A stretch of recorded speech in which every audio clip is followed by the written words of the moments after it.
All right. Does everyone hear me? I'm actually not.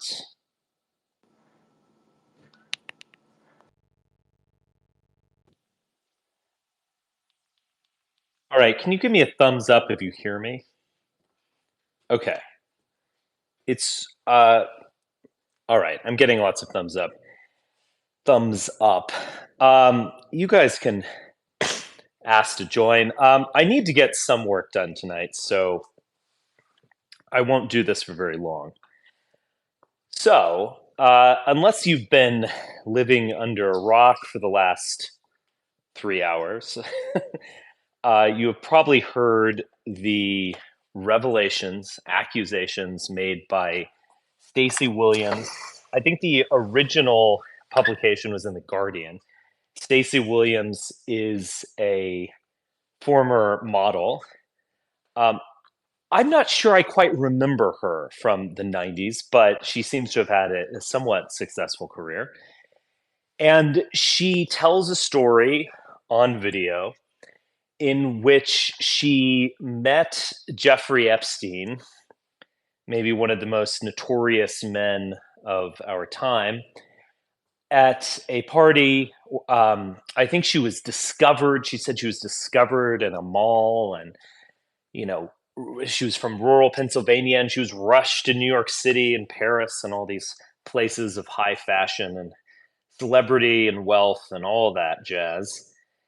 And one party led to another. And then at one point, she was brought to Donald Trump with Jeffrey Epstein, and Donald Trump groped her.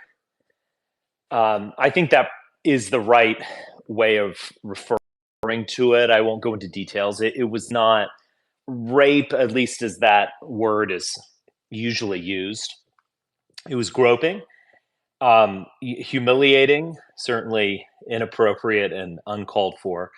And then she was taken away from Donald Trump, and Jeffrey Epstein berated her for reasons she didn't quite understand. And her interpretation of that is that the two of them were playing a sort of sex game of a kind.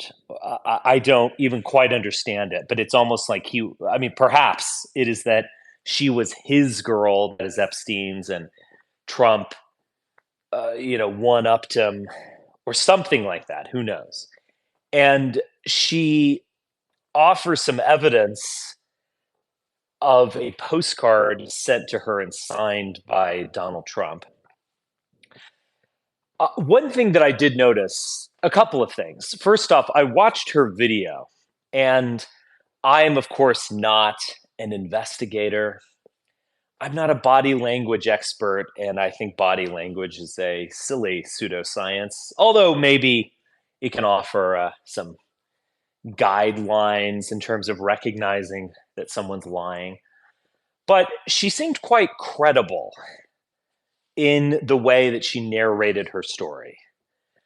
Her story is plausible and certainly possible. And it's also just specific enough and just weird enough to be true. She didn't go into fantastical narration. She simply said what happened. What happened is bad. It's perhaps not the worst thing I've ever heard, but and it's something that I probably am not too surprised. I wouldn't be too surprised if I heard that these things are going on at parties for the rich and famous. So that struck me as plausible. There was an issue with it, and that is that in her narration, she mentioned that she was talking to Jeffrey Epstein about Clinton Gore, and she was so, enthused that he treated her like an adult with opinions and perspective, and he didn't just treat her like a model or a pretty thing. And then after that, she said, "I'm so happy to be relaying the story because this monster should never be back in the White House." this is where I think there's some problems with the story, and this is a matter of motivation, but I think it's still worth talking about.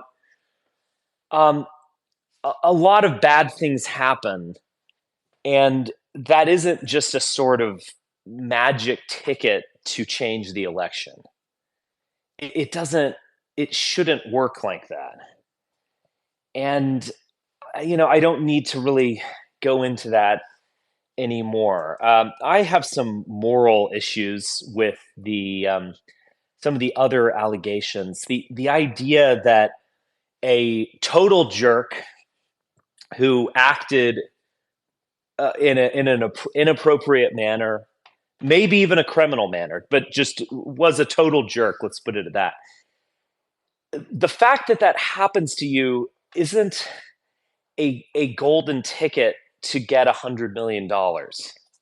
It just, a lot of really bad things happen to people, and we live in a highly litigious society, and one that seems to work, and there's this sort of logic to it of someone does something wrong, and you can either remove him from a presidential race, or you are rewarded with tens of millions of dollars. To be honest, I'm a bit morally outraged by this culture. It's not that I don't think that crimes shouldn't be prosecuted, and this does sound like a crime. It sounds like harassment to me. Miss Williams would be totally within her rights to go speak to the police about this. At the time,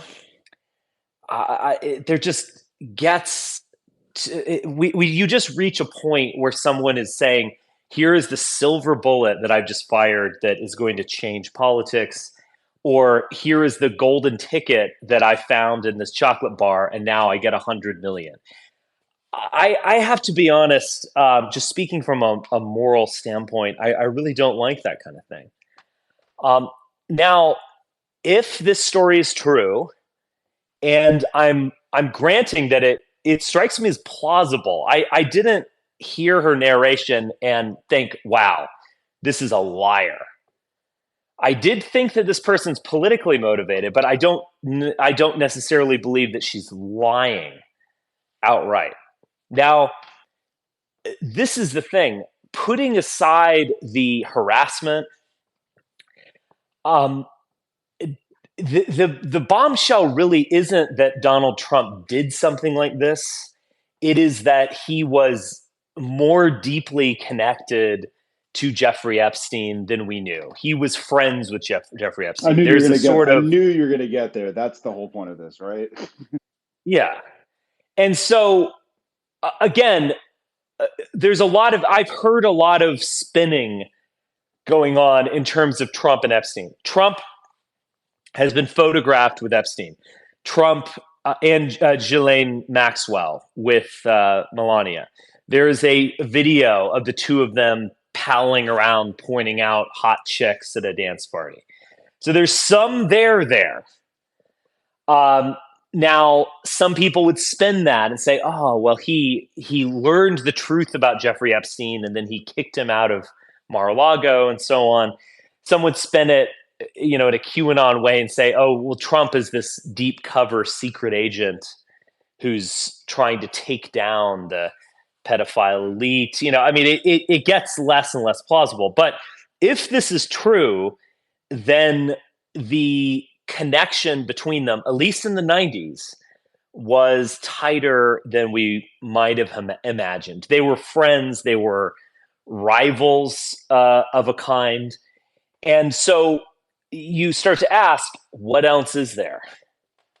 How close was this relationship, etc.? I think those are all important things.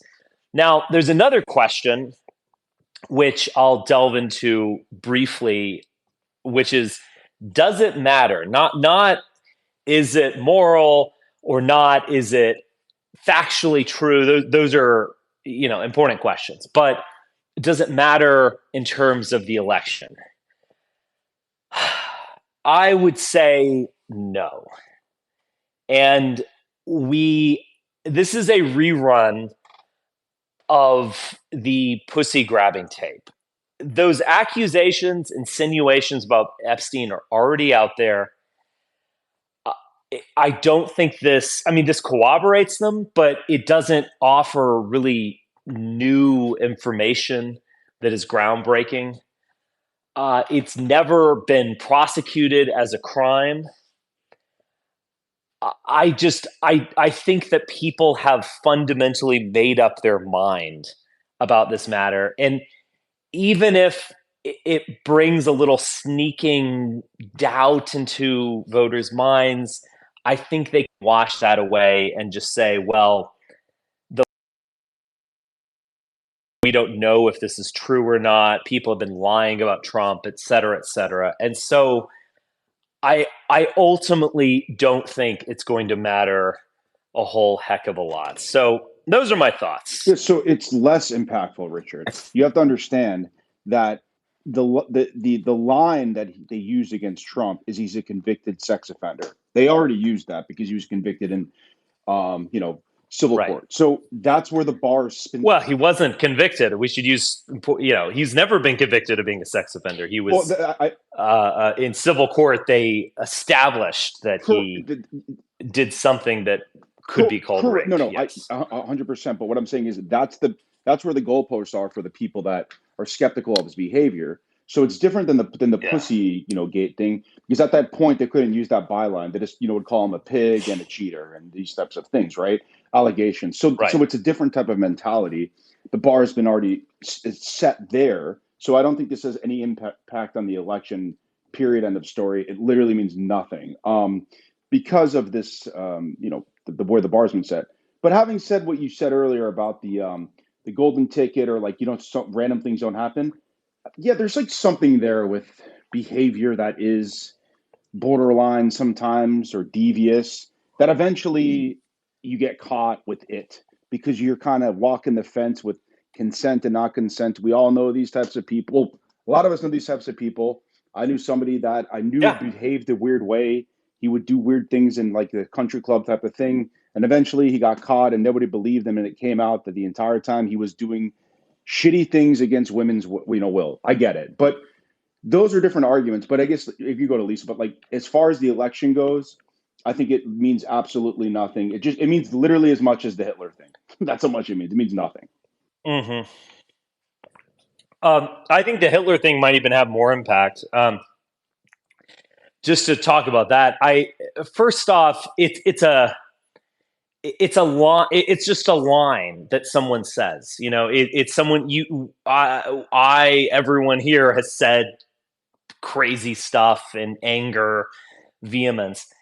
So I don't put that much stock into it. I mean, the irony is that Hitler hated his generals, and then a few of them tried to kill him. So it's kind of funny in a weird way. You can go watch the Valkyrie movie starring Tom Cruise to learn about that if you'd like. Holy Germany, yes. Anyway, I think if anything, it helps him because there are people who aren't Nazis, but like the idea of Trump being just incredibly badass. There are other people who see this. It can't. I mean, you're taking the word of someone. Did he say this in jest or anger or sarcastically? Well, did you hear the words of John Kelly? Know. Did you hear his words? I mean, specifically, that's his words. Well, this is. Let me delve into this. This is a bit of a digression, but that statement that he made, and I did listen to his audio, was just so boomery because the fact is the Second World War is not the black and white morality play that people would like to make it out to be. FDR was supporting the Soviet Union before the Second World War. Secondly, the United States engaged in let's just say morally dubious things in the firebombing of Dresden being an example where you have to at least contemplate that. Even if you come down on the side of it was justified, you have to at least look that thing in the eye. Secondly, the United States was allied with Stalin and handed over tremendous, amounts of land to the Soviet Union. That was we were. I mean, couldn't you say that that was ultimately good? Isn't that a way that a serious person would say, despite the horrors of Stalinism, allying him was necessary and ultimately good, even though there was darkness around the way. That's a serious perspective on the Second World War. This whole idea of Hitler equals every totally bad, nothing's possibly good. You can't. There's no gray. It's black and white. That's the perspective of a child. It's just when I heard him say that, I'm just like, you're immature. Actually, when I was in high school, we would talk about these serious issues. I remember specifically a serious discussion in Tom Adams' history class about dropping the bomb on Japan. And there was, a lot of ambiguity and disagreement. And, I mean, the idea that these older people have such like childlike perspectives on the war and the world, it's just, they're just not serious. They're midwits. Anyway, that's what I would say about He has that. to be John Kelly. But here's the thing. So, Richard, there's no way John Kelly. I assume John Kelly has read detailed history about World War II. We all agree with this. He just has animosity towards him, and I think he just went with this thing. Maybe he seems too intelligent to make such broad claims about Hitler. There's a difference between dressing up and as an SS uniform, walking around and saying I really like Hitler, then admiring things specifically. Like it's obvious there's nuance to it. So I just think John Kelly, right? John F. Kennedy had nuanced things to say about Hitler. Winston Churchill as well. I mean, it's just a sort of serious person. I mean, Hitler's the most impactful person of the 20th century. We're still living in the wake of the Second World War because the Cold War came right out of it. It's like Napoleon. Napoleon was a monster as well. Go on. Yeah, at a minimum, everybody could admit that Hitler was able to touch into something on to a degree, whether it's good or bad. He was able to tap into a large population of Germans to motivate them to do something. That's a fact. Everybody agrees with that. Yes. And that's a talent in itself. So to say that there's nothing impressive about him is just wrong. Or you know what I mean? Even if it's rooted in evil or hatred. So that's I'll go to Lisa. I'm sorry about that. Yeah, no. I mean, Lisa, you had your hand up. Hi. So if there's something really bad going on in politics in the last, I don't know, 5 or 10 years, it's been going on for a while, but just using the sexual assault thing is just, it's just ridiculous. I mean, it just waters down all the real victims, and everybody's just getting accused of sexual assault now, and people just believe it. And it's maddening. It's crazy.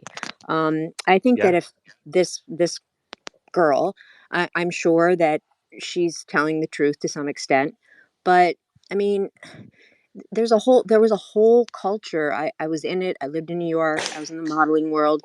This stuff happens all the time. And I hate to say it, but these girls are willing. They're ready and willing to do these things. And then when they get older and they're not, they're not famous, they're not in that world anymore, and they're messed up or whatever, and they're going to therapy and they're trying to work their shit out, they decide that they were a victim. And I'm not saying that there aren't victims. There are many, but it's just getting used as some like lame shit to throw around, and people believe it, and they actually, peg that on the person like for the rest of their life. Like every time you see something about somebody who's been accused of something, they're a pedophile, they're a rapist, that's all they are. And it's just, and there's no evidence, no proof. It's just someone can just say that about somebody, and it's just really gross because it's a real serious issue, and everyone should care about it and should just not give into that like just so easily. They should say, no, I want to see real, solid evidence. And this girl, she could have came out you know, 8 years ago, 4 years ago, 2 years ago. But now it's a joke that I hope Democrats aren't going to jump on this But because it's Lisa, dumb. quick question. It's not Trump. The issue, kind of the tipping point for me, and this actually caused issue, with personal friends because they were so divisive, was Kavanaugh. Because Kavanaugh is not a pig like Trump, who said nasty things, who may have cheated on his wife, may have been at parties with drugs and women are intoxicated. Kavanaugh, by all intents and purposes, he had very little, any types of negative track records with his work with women. And that was such a specious claim and that worked to an extent, at least in certain people's minds. So I think that was the tipping point, Lisa, in my opinion. Richard, do you agree with that? Also, yeah, I didn't agree with that. I thought it was horrible that happened, and I didn't say one word about it because I think it's disgusting. I didn't believe it. Yeah. I didn't believe Well, Eugene Carroll either. But yeah, the Carol, the Carol thing might have had some basis in fact.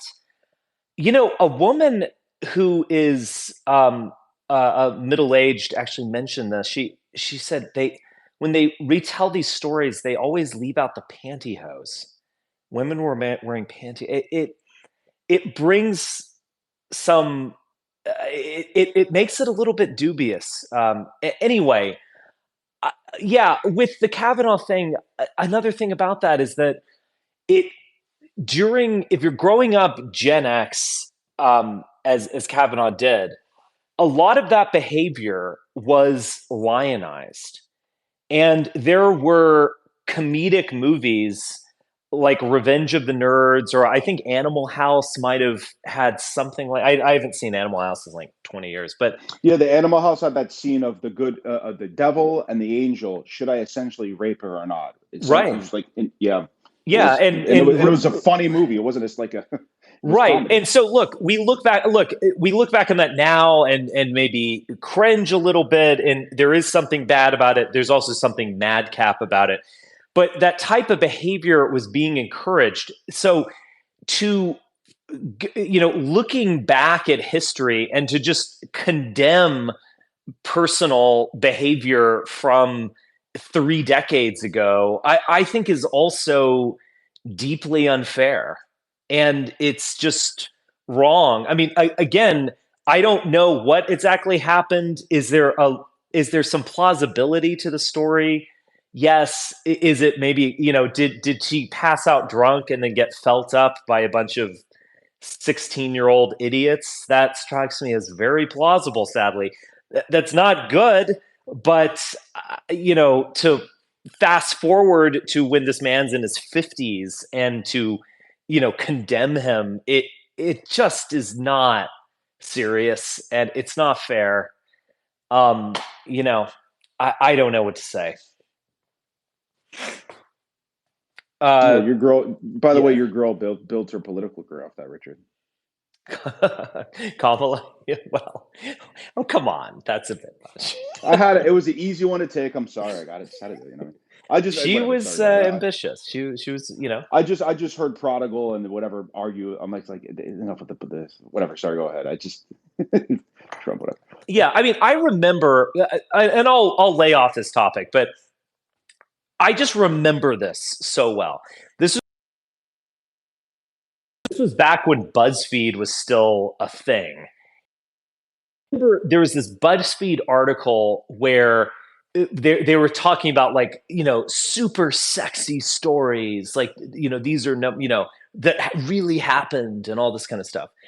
And one of them was, I was working late with my boss and we were on this project and we finally completed it. And then we just, we cracked some beers and we just ended up having sex on his desk. And it was just so hot, and, it was just wild. And, we never dated, but it was just that one time and thing. And so that was depicted as a wonderful act.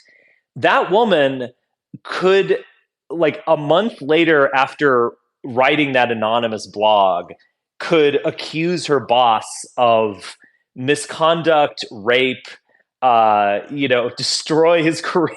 I mean, so it's all up to her. Whether she thinks it's sexy or whether she thinks it's evil is really up to her. And it doesn't matter how she felt about it at the time or a year afterward. It matters how she felt about it then and there. And I don't know. It does the Me Too meme. Again, Harvey Weinstein did strike me as a monster. But just that Me Too meme, that way of thinking about condemning the past, punishing people retroactively, I mean, it's just very bad. We have a couple other people here. So Jada Hill. Oh, you dropped out. I'll let you back up. Do you think that the net negative though? Because I view this sometimes when you look back on some of these things, Richard, don't you think that we're kind of at a better place a little bit? I know it's I do think we are. Me too. I do actually. Yeah. I think it was a hysteria. I think we're at a better place regarding transsexuality and children. I think we're at a better place regarding Me Too. It was a sort of hysteria. Richard, I'm saying, are we at a better place than we were in the during that era where like girls passed out drunk sex was like accepted? I think that we're at a more advanced place that we kind of don't accept that. I really do feel this way. Yeah. No, I mean the stuff that was promoted at the time, you look back on it and yes, you do feel that it's bad.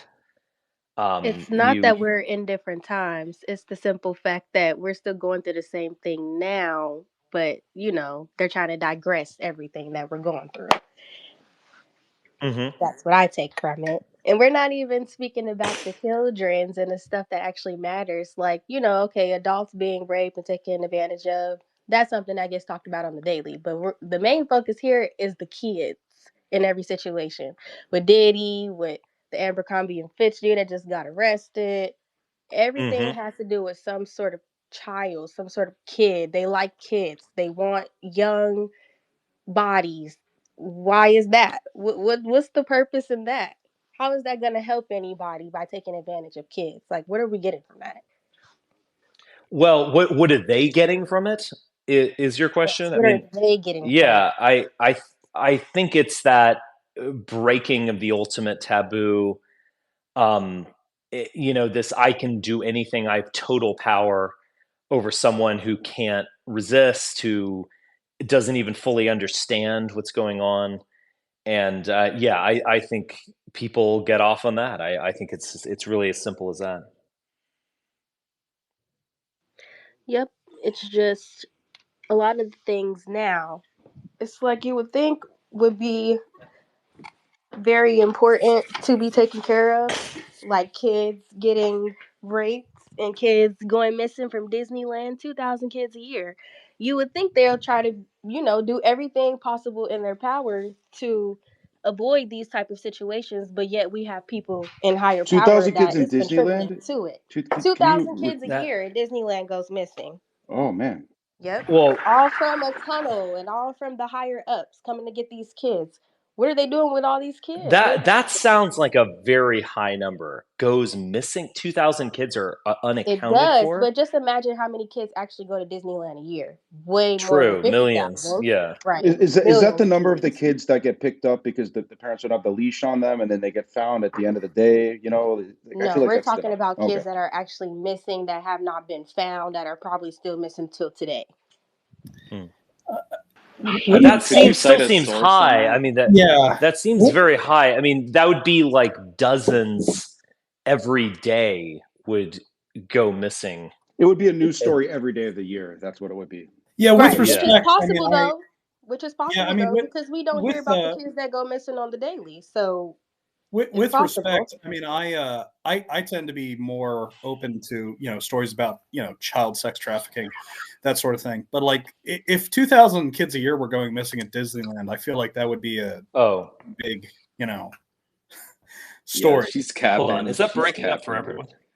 It's not cap. You can go on Google. It's cap. It's all on the internet. You can look Can it you up. not hear They me, just Richard? don't make PJ, are they don't it, make certain things important than others. Right now, everybody's so worried about Diddy and the election and this and this and that, but nobody's actually worried about the things that actually matter. I think you're talking about an area where our society is actually a good deal more vigilant than it was in, we'll say, 40 years ago. Like in the movie Airplane, back in the 70s, people were a good deal more lax about the sexual treatment of children. Like if you watch the movie Airplane from the late 70s, there's a joke where, a quote unquote joke, where Peter Graves, as the airplane pilot, says to a kid who's touring the cockpit, "Hey, Billy, have you ever seen a grown man naked?" And this is a joke. yeah, This is a joke that like the airplane pilot's making a pass at this kid, a boy no less. And at the same time, there was a #1 song called "Hot Child in the City" about teenage prostitutes in LA. And the singer is fantasizing about getting it on with these teen prostitutes, and playing character perhaps. But we couldn't play that song today, or it's very rare you would hear it on the radio for that reason. Our society is actually much tougher about the sexual abuse of children than it was a few decades ago. It's another way which we're actually in a better place now, which is one reason I'm very skeptical about the story you're telling. yeah.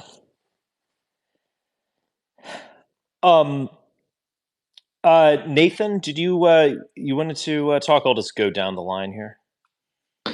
Not really. I'm just taking in this whole casual abuse of children thing. Whoever's next can go ahead. Sorry. Oh, are you speaking, Nathan? I don't hear you. Oh, apologies. I'm shadow banned. It makes it difficult to be heard on these spaces. Nathan? He All right. is speaking.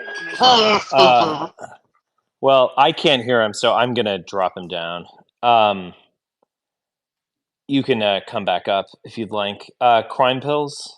Yeah, this may be a kind of unpopular take in this space, but I think that we might be, kind of please. over. Crime pills, are you speaking right now? Yes. Yes, Can you hear me, he's Richard? speaking. Oh my God. All right. I think what happened is I wasn't hearing PJ there for a moment, and I think my Wi-Fi was on the fritz or something. Why don't you just draw? I'll just send you down, and you can come back up. This app just drives me crazy. It's terrible. Patriarchy, Hannah, you can speak. Oh, I came in. I missed most of what. Only heard a little bit before I came up, but like the whole thing about all the kids that go missing every year. Um, 90% of those children are actually found within I don't know, some short amount of time, like within the day, 2 days. It's more complicated than just like, oh, they disappeared and were never found. So those statistics are like pretty misleading, honestly. Right. A lot of times there's not any like actual follow-up that those kids have been found. Yeah. I would believe that. I mean, it All can the happen. kids that went missing, they're not all reported. That's the thing. So it's no telling if 90% or if it's 75%, because all Well, the we can kidnaps are only not reported. listen. We can only work with the numbers that we have. But Right. So yeah, that's why I there's said kids who 2000. go Because when missing. you look it up Wait, and you go through the statistics, it says 2000. there's children that go missing that don't get reported, but how many? That could be a bazillion. You could claim it was a bazillion, and I wouldn't be able to dispute that because they haven't been reported. So I'm specifically speaking of children who were reported missing. A high number of them, between 80 and 90%, are found within 24 hours. Did you look that up on the internet? Is that what it Numbers says? that we've got.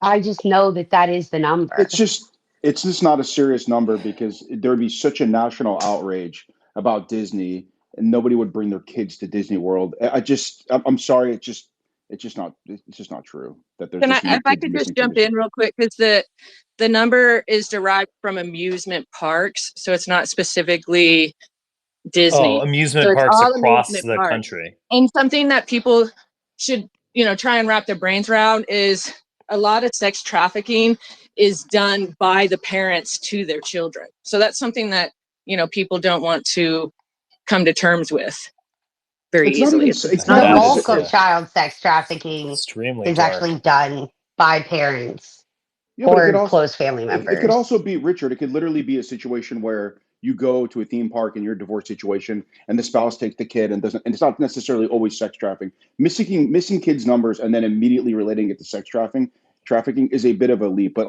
I don't know why we're even talking about this. I think we're focusing a little bit too much on this number. I mean, I have a hard time believing that, but everything is hypothetical. It says an estimate of $2,000. of 2,000 kids, and that came from an actual legit website. Jada, can I ask you a quick question though? Let's be honest.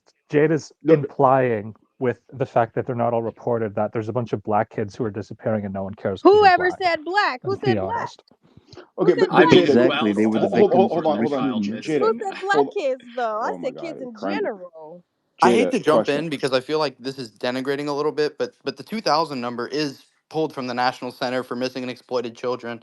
Thank you. I think it was but like Patriarch said, that is across multiple amusement parks. That is not, while Disney and Disneyland are included, it is not just like the Disney World Park in Orlando or anything like that. There's 1,000 amusement parks in America. Exactly, there is 1,000 amusement parks. But do they count the boardwalk at Atlantic City as part of this? 2 a day, and look, some of those very well might be, right, some divorce situation where one parent takes him home, the kid gets found, etc. So that's probably the majority of them. That's the majority of them. But to imply that I said black children, I never said black children. I never focused on one race. It's implicit. I never said one race. I said children. Who doesn't report? Predators don't have a preference of black or white or Mexican or Chinese. They just want a child. Okay, but you're talking about parents not reporting. Jada, let me ask you a question though. Jada, let me ask you a question. Does that strike you as a very white? Hold on, Krampus. Don't focus on that question though.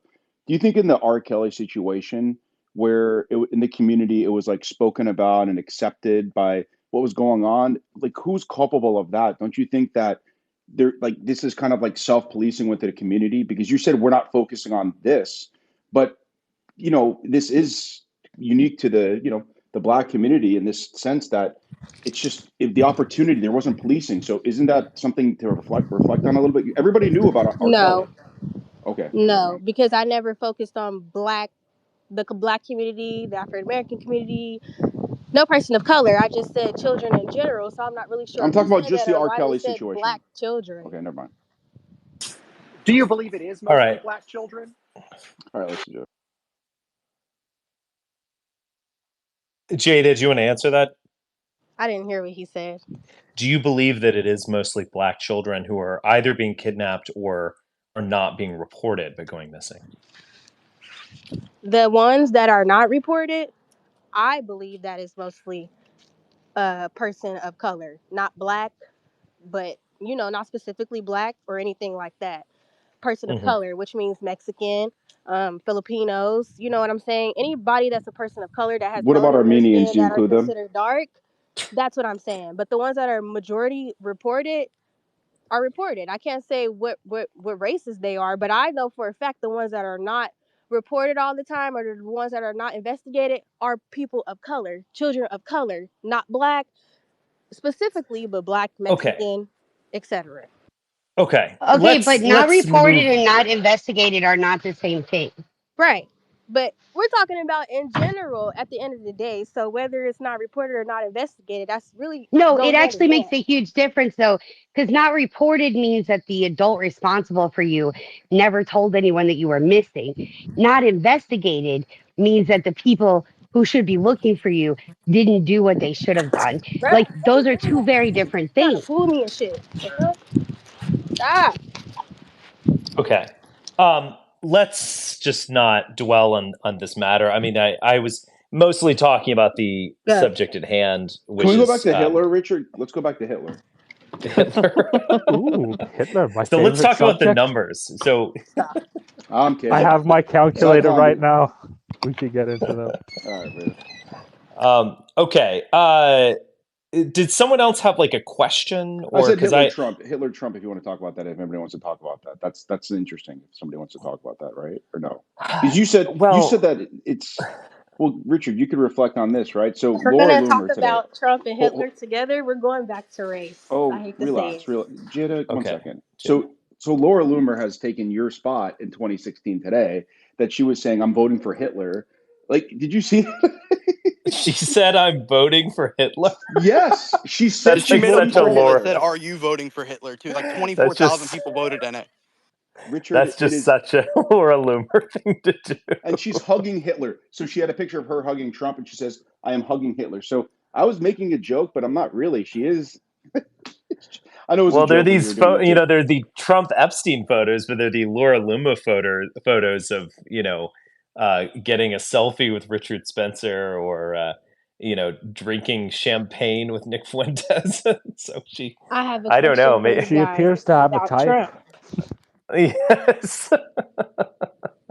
Can anybody answer this question for me about Trump? Do you guys think that he is racist? Just answer that for me, please, so I can Not digress. in the good way. No. Not in the good way. He is in a weird way. Yeah. He's like his version of racist, racism is we don't want in the his blacks racist. on like the really expensive casino floor. It's an amazing not the quote, good Richard. Form of racism. It's an amazing quote, Laura Loomer. "I'm voting for Hitler, Jew." She is a firecracker, as they say. Trump's. There was this interesting anecdote from the Confidence Man biography by Maggie Haberman, in which wow, there it is. She actually wow, Jewish name. Okay, that's I say things, but they're typically true. Yeah, about Trump. No, Trump and racism. There was this anecdote from Maggie Haberman's biography where Mike Tyson had moved into a waspy neighborhood, or at least an expensive neighborhood. And then he had been accused, and I guess he was convicted of this, of beating up Robbie Givens. Can't remember her name exactly. And they were trying to get him to leave the neighborhood. And Trump met with Mike Tyson and huddled with me. He's like, "All right, so this is what you got to do. You got to say, I'll leave, but you got to pay me $250,000. So he was like exploiting the wasp of the neighborhood on behalf of Mike Tyson and probably demanding a finder's fee or something. I think that I thought that anecdote sort of summed up Trump. There were some other lines in that biography of Trump saying, like, this country's changing and, there's going to be a revolution. The people of America, they won't stand for this. They won't stand, So there's a sort of vague concept of the great replacement as well with Trump. At the same time, Trump would hang out with successful black boxers or rappers, or he had a relationship with Al Sharpton to some degree when he's in New York. I mean, he's just a very complex man. But yes, he likes rich black people. That's not complicated. Okay, so I would like to digress on this situation. I'm so glad that you said that he likes rich black people, or he likes to exploit black people, because I feel like that was his main thing when he was in office, dishing out stimulus checks, because at the end of the day, the African American community, we need it the most. I didn't get one, so I don't have nothing to say about that. I didn't have no problem when he was in office, because I felt like at the end of the day things were getting done. But this is my thing. Let's not. I think that he just has a strong dislikes for Mexicans. I don't even think that it's black people. I think it's Mexicans that he does not like. And that will affect his term and how he treats people, because he does not like Mexicans. Jada, so that's the only way that I would say that he's racist. He doesn't like anybody who doesn't like him. It's not complicated. That's it. He was at a big Latina America's event event yesterday, any human. or the day before. That's any human. Why would you like anybody that doesn't like you? Okay, but that's as simple it is with Trump. And it is an interesting conversation. We don't need to go there. He has the same mentality of a lot of other New York Jews that had at the same time with the boxing promoters, the Bob Arams, where they're like, I wouldn't say it's exploitative. Like because you know, It's for image. the old garb wouldn't want to associate at all with, you know, with black people then way back in the day. But these, you know, it was like almost like a halfway friendship, but at the same time, I mean, he didn't see them as like equals in a way. But again, he was Right. a rich business guy, so it's just kind of the fact. But I wouldn't consider that racist. But what has done now No, this is that why I say that it's okay, racist, because I just came okay. up on the article of this Mexican girl, this Mexican woman. She died in Fort Wayne by her generals or whatever. She was in the army, and he offered to pay for her funeral because of the whole situation, how it went down, and you know she never got any justice. He offered to pay for her funeral. When the funeral came out and the bill was present, they said the bill was $60,000. He said, "What the fuck? Does it cost that much to put a fucking Mexican in the ground? $60K? I'm not paying that He's shit." right. It doesn't And that's cost what he that said. much. But at the end of the day, if you offer to pay for something for somebody because of a situation who works for you technically for the government because she was in the military, why wouldn't you offer to pay for it, whether she's Mexican or white? But to just comment like that and say, "What the fuck? It cost that much to put a Mexican in the ground? Let me ask Doesn't you a matter if it was a question. white lady or a Why fucking have black lady." there's been no tape of him saying the N-word at all? Think about how many I times he's never been on said camera. that. But think I'm about that though, saying what right? I Why would said the now, so service we don't member's digress sister to come out anything else. and say that Trump was nothing but kind to her and her family, and that in fact I think it was this past day she tweeted or yesterday that her and her family voted for Trump. That's because her sister is in favor of Trump. But the lady that Okay. So what is the her other sister, a sister race that died, traitor of some sort? She's supporting Trump despite the secret racism. right? Exactly. Okay, someone needs to mute. This sort of isn't what I wanted to talk about, so I don't know. Let's someone else on the subject of let me Jada, I'm sorry, but I'm going to remove you from being a speaker. I told you, abortion and reparations, Richard, and this is what we're going to go there. I'm telling you, Richard. I swear to God. Hannah, you can speak. Well, so the title was about Trump-Epstein, Yes. and I assume that's what you wanted to talk about. Correct. All I could be behind the times. I'm not a big Trump person, but like my understanding is that people who know him claim that they had this big falling out because Epstein was like inappropriate with the daughter of like a friend of Trump's at Mar-a-Lago, and Trump kicked him out, and that was the end of it. Is that accurate? That is an anecdote that I have heard. Okay.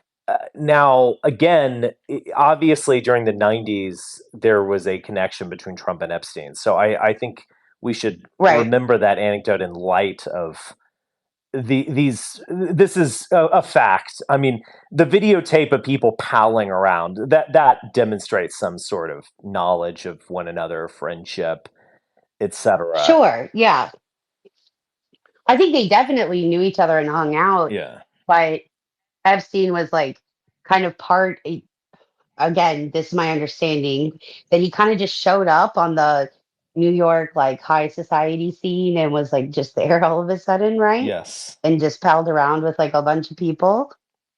I don't know. I personally don't think that Trump probably was inappropriate with like a young person in the way that people are wanting to make it, like in an He owned this Epstein house, way. Richard, on the Upper West Side. The Upper East Side. It was maybe 3 blocks from the Mm-hmm. Met. And when you are of that status, it's not like necessarily everybody has a knowledge of what was going on.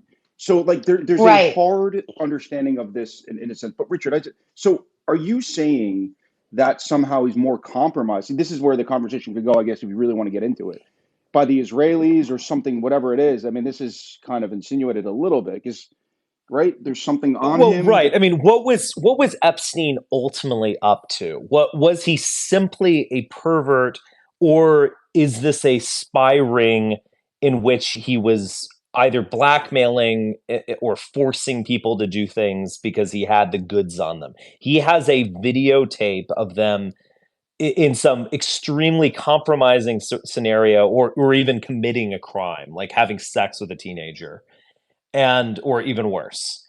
And was there a geopolitical motive to this? So I tend to suspect that there is more to it. I don't know if we had firm evidence that he was working for Mossad, Chuck Johnson, I guess, would say that Jeffrey Epstein was a patriot working for the deep state on behalf of WAFSTM or something. Yeah. But yeah, I mean, Trump was compromised in all sorts of ways. And the whole Russia thing, people are so eager to say, Russia, Russia, Russia, there's nothing there or anything like that. Trump is traveling to the Soviet Union in the late 80s. Trump is putting forth a op-ed in I think it was the New York Times. There was some big paper about how NATO might need to be disbanded. We're just helping out these other countries by promising to protect them, and they should be paying us or doing it themselves, et cetera. I mean, that goes directly in line with Russia's geopolitical strategy. So Trump, due to his personality, due to the fact that he was this real estate developer celebrity, which is a pretty unique thing, and due to the fact that even in the late 80s, he was talking politics. Like he was attending the Republican National Convention. He was talking about running for office. He's talked about running for office about every 4 to 8 years of his adult life. So, I mean, I think Trump, due to his personal failings, perhaps, it has been compromised in just all sorts of ways for decades. And I don't think you can really fairly understand him without having that as a starting point. Trump has been chasing after post-Soviet Russian money for a very long time. It's been his white whale. He is one of the few very wealthy Americans who were involved with Russia and somehow did not manage to pull money out of the country like everyone else was able to. I think partially it's because he always thought that Russia would get its shit together and that they'd just throw a bunch of contracts at him if he was vaguely nice to the leadership. On the Epstein thing, like I think he was probably working for some foreign country, mostly Israel, but wasn't his sort of cover story was that he was a wealthy Jewish investor socialite? Like if Trump's a New York property manager, like it would be more suspicious if Trump was never seen with Epstein than if he was seen with Epstein, just considering the social positions that the two had. Like it is impossible that they couldn't know each other or talk business for a little bit or show up in each other's parties. He had this. I'm telling you, I don't think you guys understand this house. It was at I don't know the exact street, 125th. No, maybe not that high, in New York. It looks. I mean, the house has to be $200 million, Richard. It is crazy. And if you own that piece of property right by the Met, you instantly have access to all of these things. And that's just what he was. And he kind of conned his way getting that position, which then definitely makes people think that it could be some type of, could he be Russia compromised, Richard? Is there a byline there that he's Russian agency? Maybe happen to be a Jew? Yes, I think he is compromised by the Kremlin, correct. Well, if you're a compromised Jew, you're probably also working with the Russians. Yeah, Epstein. If you're a Jew, you work for Russia.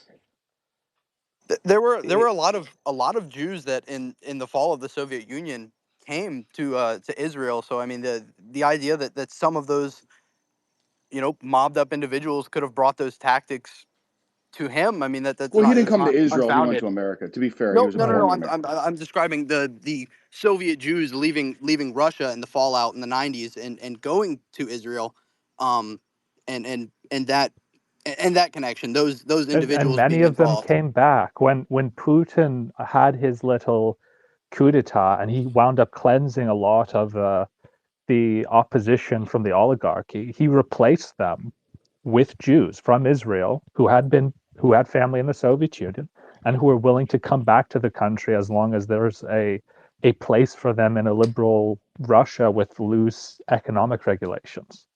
So it's like Russia is partially an Israeli state. more so than the United States, I would say they're connected. We just fill different roles. America's Israel's bulldog, and Russia's Israel's bank right now. Well, I definitely agree. You have competing factions, Bolshevism and Zionism. I mean, it's not just one cut the Jew or anything as anyone would try to make it out to be. I mean, there's infighting in every group. But I definitely think it could stand that Epstein was tied in with Russian Jews or with Israeli Jews, especially given the connections to Robert Maxwell through Ghislaine. So, I mean, it could be possible. Yes. I mean, that connection between Maxwell, who was going back and forth, kind of like Arm and Hammer, going back and forth between the Soviet Union and New York City, supporting Republicans, supporting communists. I mean, yeah, that connection is direct.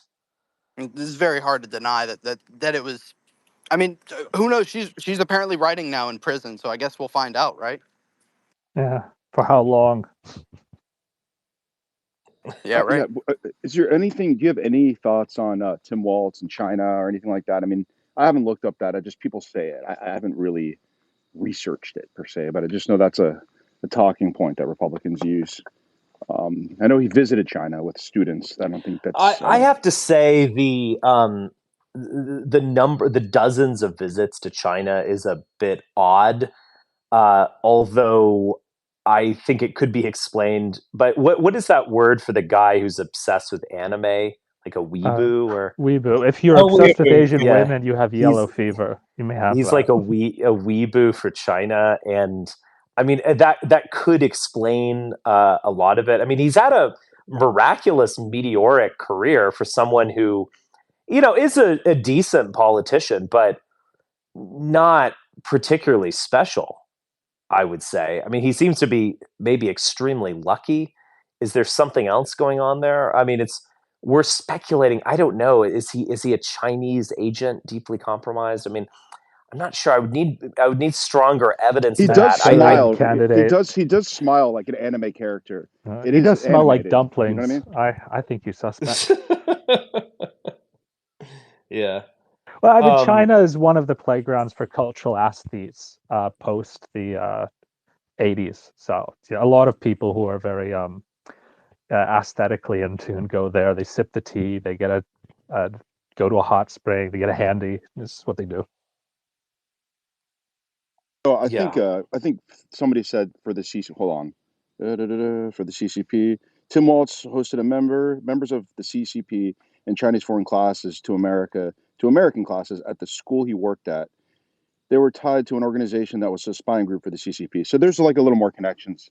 Yeah, was it one of those Confucius groups? Like, aren't those like gay philosophy clubs? But the CCP has students in there who are reporting back to them on other Chinese students. Like, isn't that more of them taking care of their own sort of thing? Do you think Harris is compromised because of her rise too? That's very, do you think that they have things on her that's, that she has to do certain things when she's in office? I mean, everybody does, Richard. This is how she's a fairly well-spoken brown woman. She doesn't need to be compromised to rise up, right? Well, it's exactly the sort of woman they need right now. Silence a black queen. She climbed the ladder. I mean, it is interesting the degree to which these people become dedicated to Israel. And that is something that, I mean, she's gone back and forth on all sorts of different issues. She's never wavered on the question of Israel. And so I don't know. I mean, you could explain it away as that she's been in the milieu and she's just adopted these opinions. But I don't know. I mean, that seems to be something. I mean, what is she going to do? What do they want from her? I mean, I could make the case that Russia wants NATO to be disbanded or at least weakened. And Trump has talked the talk, if not walked the walk, while he's in office. So there is just a direct line of this guy would be good for Russia, at least conceivably. With Harris, I mean, is she going to be more favorable to Israel in office. I mean, she's not going to be unfavorable to them, but I just don't see like what they're getting out of it exactly. And you're making the assumption she really wants to do something in office. Like, I think I think it's better to assume most of our politicians are just careerists without a real will to power. She's moving up because there's space above her, and that's sort of her job. That's it. There's nothing else to it. And that's how she's explained it. It's like this is not the continuation of the Biden administration because I'm not Joe Biden. And that's it. It's like I am me. I am me. I'm a black lady. I'm in office now. I like the hot sauce. Yeah. Well, she focuses on, so her big focus, if you listen to her, other than that, is that we just need to put this rhetoric behind us and this nasty rhetoric and this Trump rhetoric and move forward. So that's what it is. I mean, she's trying to unite us behind her. That's kind of her angle that she's taking, I guess. But, I don't think she's ambitious. Like, I make a joke that a lot of her policies is, take from the white man to give to the black. I don't think she's going to actually have the genius to do things like that. At some point, at other times, she's like, we need less schools, more jails. She said that. Yeah, but so, I don't think it's realist. I don't think it's honest to somehow believe that she's going to crack down and be a law and order. Kamala Harris on Law and Order. None of it is fucking honest. She goes with the flow, and if that is where the river is flowing, she's going to float down that way. I mean, I don't think she's like a passionate Marxist or something. I think she's a just go with the flow. I don't think she's ever even read Karl Marx. Doesn't this just boil down to the difference between leashed and unleashed dogs? Right? I mean, there are dogs that need to be leashed, and there are dogs that can be unleashed. Well, black people should leash their dogs more because they keep eating kids. Well, I mean, what? Okay. Just thought I'd Is she an unleashed dog in this metaphor? I don't know. Okay. Does anyone else have anything like sort of specific? Did you guys talk about the terror attacks in Turkey yet? Nobody cares. No. Nobody cares. Can anyone hear me? You just don't like them, Lucen, because they gang stomped you in Azerbaijan. All right. It is like maybe sparking the Syrian war again. Did anybody have any? It is kind of a big deal. Different opinion about what Richard said? Yeah, or Allison. Allison, you have your hand up. Go for it.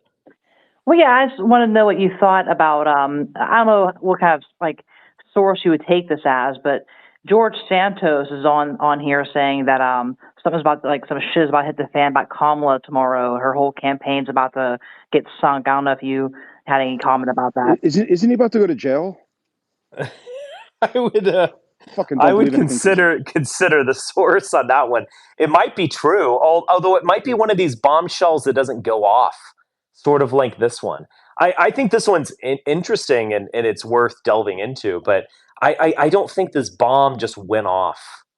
Like the Krasenstein brothers are hoping that, Trump is done now. No one will vote for him. I don't believe that at all. I don't think this changes much of anything. And there might be another. I mean, again, is there some, what is that, Willie Brown or something? There's a sex tape, or would that even change anything? I mean, I don't know. Richard, Republican, no, because here's the thing: Republicans have bent. Kind of we talked about a little bit last night. They've bent the need to be sensitive around any honest issue. It's not just race, but sexuality. About her, like I said, having an affair with somebody 7 years older than her father. On just face value, that's unfortunate and uncomfortable, and there's something deeply flawed in an individual who does that. Is this normal though? Social climbing women have affairs with older men. We all get it. You just argued boxing that the title doesn't matter, which I think it does matter. Richard kept saying it doesn't matter for some reason, but you're like changing your morals and your way with Kamala. Because in our society, wasn't that like years ago? Get over it, man. Lucen, in our society, the way that we view women of value as far as, leaders and stuff like that, there's a difference between that and, kind of giving Yeah, blowjobs so out to you're get gonna ahead. vote for a man that Whatever. gropes women, but There's a you difference have an between issue genders, and with a this. woman After that Hawk There's a willingly to a does girl, we're something. really going to What kind of pretend that value is that? women in leadership Loosen. roles are somehow holy. Richard. Okay, hold Like, on. come on. Richard said they're both bad, and I agree. But there is a difference between a man who has a problem and has a vice. And I disagree with his vice. It's impulse control. It's sloppy. The one thing that he did was the worst, was allegedly, and I actually believe this Yeah, happened. the difference He is he, that he woman made. did it willingly, and Trump just groped Oh my someone. God, it That's is a the very Okay, difference. never let mind. Boxing Yeah. finish his point. So there's a okay. The worst thing that he said was that something about his wife being pregnant and her body looked different and didn't have sex. That's actually the worst thing he's ever said. I don't think people focus on that because they focus on like specious things. It's kind of like a disgusting thing to say that the mother of your kids' bodies change when you have. That's a whole other thing because that actually I believe he said that, which is awful because you shouldn't. Having your kids is a beautiful whatever. The point I'm making, Lucen, is that it still is societally accepted that certain men, and it has, they do these things. Let's just say it's consensual, but it's not like his whole career has been made off, sexuality and moving up. The women that we have viewed favorably in politics, whether it's Hillary Clinton, any of these, Elizabeth Warren, these people, they've excelled through academia, through other things, not through that measure. So it is Okay, different so by you nature, think Lucian. that Oh, okay, she never mind. got Cut it at off. All right. where she is because she did that? But Really? Are you Boxing, that Okay. stupid? don't you think any sort of slut shaming, and I don't use that as a moral term, I mean just like as a practical term, like slut shaming Kamala Harris isn't going to be very effective from the side that's It's also not. kind of It's shitty not. on But abortion? it's Like not. anything they It's say hold about on. her is going It's to be not. But couched in they just dislike women over abortion. it's They're calling not. the But woman there's a certain. candidate a slut because they don't like her. It No, doesn't I really mean agree on that. anything. But it's not. But there's a certain percentage of women. This is why I think she was going to lose 100% of the time. Is that there? Women know. Women know what she's about, and this does not connect to the same demographic. White, college educated, and talk about a little older suburban women where they could Hillary Clinton. And there's also an intelligence thing too with her. But the point I'm trying to make is they know, so they judge her differently. I don't know. So Hillary Clinton was fucking whether hot you when she like it was or younger. I think we all whether understand she was whether doing you some like it things. or whether you like it or not, our society still judges women like in this behavior, and they should. That's it. We don't need to go any Boxing, further than that. I have a question. Boxing, because it sounds like your argument tends toward the conclusion that it was okay for Willie Brown to fuck Kamala, but not okay for Kamala to fuck Willie Brown. You see what I mean? You're just saying, well, Well, no. I mean, I think they're both wrong, but I think our society judges Thank you, her. Apollo. Thank you. Our society Boxing, judges. you're not Um, consistent. our society judges her worse because he didn't do anything besides stick. It was a sexual thing. Her whole career was based off that. I'm just saying it's different.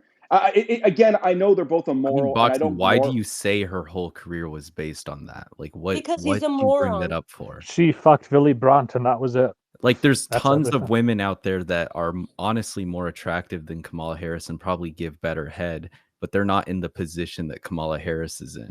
Most women are not probably a lot more women who fucked Willy Brandt. Most women aren't politically ambitious like that. I just, again, whatever. Well, we don't need to doesn't get that say into something it. about her character and her ability that she was able to use that and had ambition?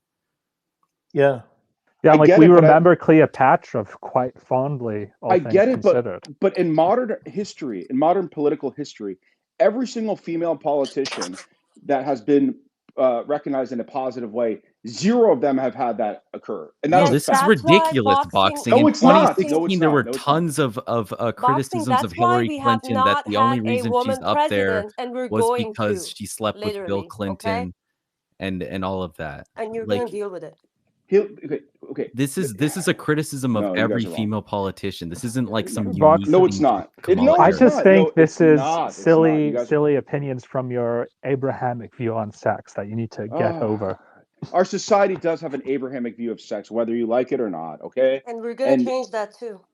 Okay, Lucen. Okay, Richard, do you think I'm wrong on this? Do you think I'm totally wrong? Because again, I thought the strongest case was it might have been made by Crime Pills or Apollo, which is that like it's like, yeah, there's a lot of sex being had in the world right now. Like like while we are having this space, some ambitious young woman is banging her boss, or vice versa. But the difference is Kamala Harris was elected to be district attorney and was appointed senator and ran for president. Like, and she gives a very good speech when the spotlight is on her and the pressure is on at the DNC. Like, that's the difference. So even if everything you say is true, this idea that she's like entirely tainted, or that the only way we can understand her career or life is that she was, giving it up to Willie Brown or whatever, it just doesn't hold. But Richard, it does. It was Hillary Clinton's biggest. It was Hillary Clinton's biggest flaw. It was built into the deck, because I agree that Trump's vice with women is a big issue with women in America. It is. It has been, and it will be, and it will always be to a large woman. But her biggest issue was that, which it hurt her, I think, to an extent, because how the fuck can you look at Trump and feel more morally superior to him when your husband probably was even worse and you protected him? So, I mean, what I'm saying is that people still think about these things, and it's not like she could sit there and think that she's some type of morally superior individual to Trump. This is the kind of, again, she had sex with the guy, and he maybe sexually harassed some younger staff members. Is like big difference there. Well, also Hillary Clinton married Bill Clinton, and she was probably the Lady Macbeth behind the throne. I mean, no doubt. I mean, Hillary Clinton's whole career was like admirable. I mean, I imagine that she made Bill Clinton into Bill Clinton. He had a lot of political talent. A really interesting political drama based off of her life 10 years on HBO, right, from now. And I think we'll remember her as she was going to become president. We'll remember her as a politically oriented and very active individual woman. Like, she's going to be the girl boss. And we'll probably know more about her younger years and even more political drama she was involved in when she was going up through law school and getting involved with the Clintons first off. I think, Boxing, you have this idea of politics like we're back in the 60s, and the civil rights lawyers are looking for the most morally pure Negro woman to throw in front of the cameras for civil rights. We're not there anymore. Like, we have a more mature view on sex and politics right now. And as long as you stay away from the kids, you can basically get away with everything.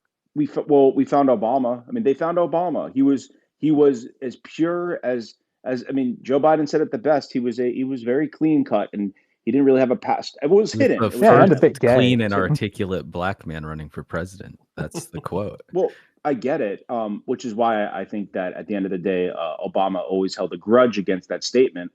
And I don't disagree with him, actually, for holding a grudge, because if somebody felt that he was the understandable, I mean, he's like, fuck you, you fucking midwit, you old cracker, yeah. And I would always hate him, and it's justified. But I don't know. I find that her, again, Richard, you don't think that if she was the same type of person, maybe it's just an intelligence thing with her. Because this is why I do think that there are certain people that I know in my life, moderates. You sound like a guy from my Substack group. The idea that she is unintelligent, I just don't buy it. You were. I mean, look, she's a politician. She is not this deeply thoughtful foreign policy analyst or something. But in terms of being a politician and being able to answer questions, sharp, on her feet. I mean, granted, there was that COVID era Kamala where she was sounding a bit like, Heideggerian poetry or something, of like the time in which we live is the time in which we live and all this kind of stuff. But that she moved past that, and she can deliver a speech. She can answer questions. She's not like an idiot or terrible or anything. She is a high functioning midwit. She's certainly more intelligent than Trump when it comes to conversation. She's more thoughtful than Trump.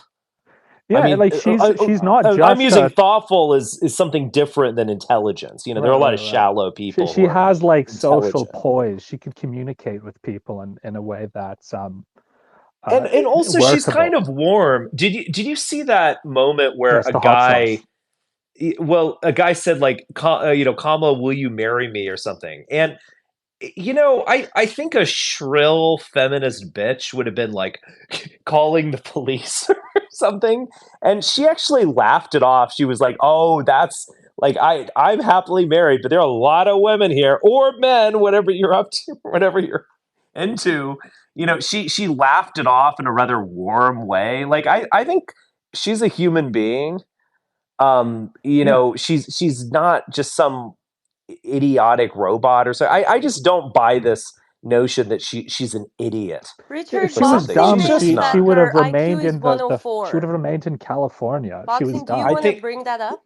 Yeah, okay. Well, I mean, Boxing, I'm I just feel like all of your criticisms are coming from a position where like you can't find anything to criticize Kamala Harris for except for just like a bunch of made up nonsense or like because criticizing her sexual whole life. career, no, her whole This is career. like I just want to Bijan say Oh my she's mustard like God, talk from you. she's no. low Let me, IQ, she's a let me Marxist, say something. she's this Oh and my that. God, It's I never just said she's a Marxist. I never said she's a Does Marxist. she okay. wear Well, brown suits? You do this. Boxing?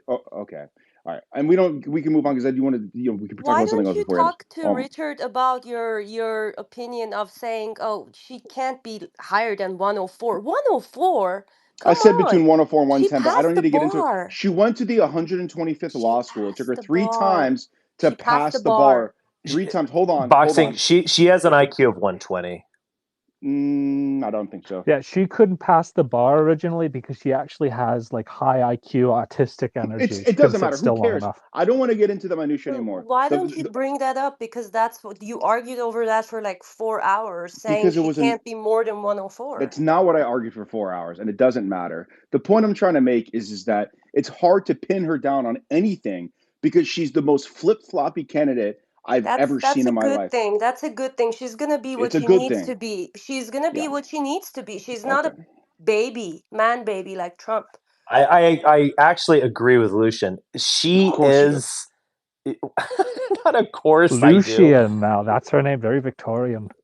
She is the candidate that liberal America needs right now. And she can be woke, she can be pro BLM, she can be anti BLM, she can lock people up for truancy, she can let them out for marijuana possession. She is what the zeitgeist dictates, and that she's whatever the Zionists she's a want to do. Leo. Richard, She does lots of stuff. I'll play it on. Well, it's funny. She's whatever she's whatever the Zion.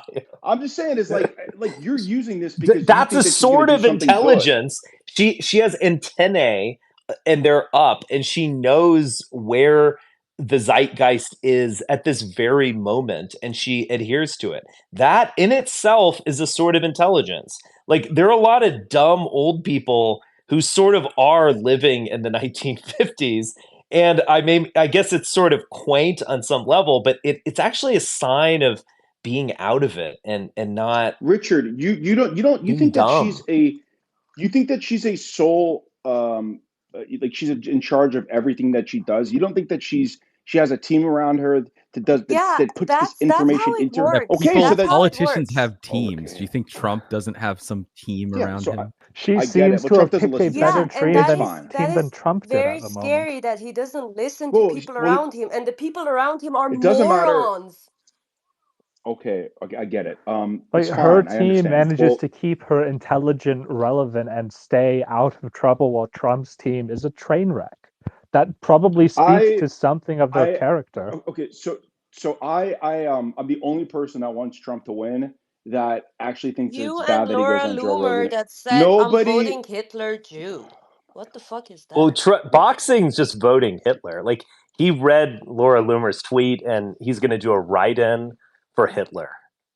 Just in the floor.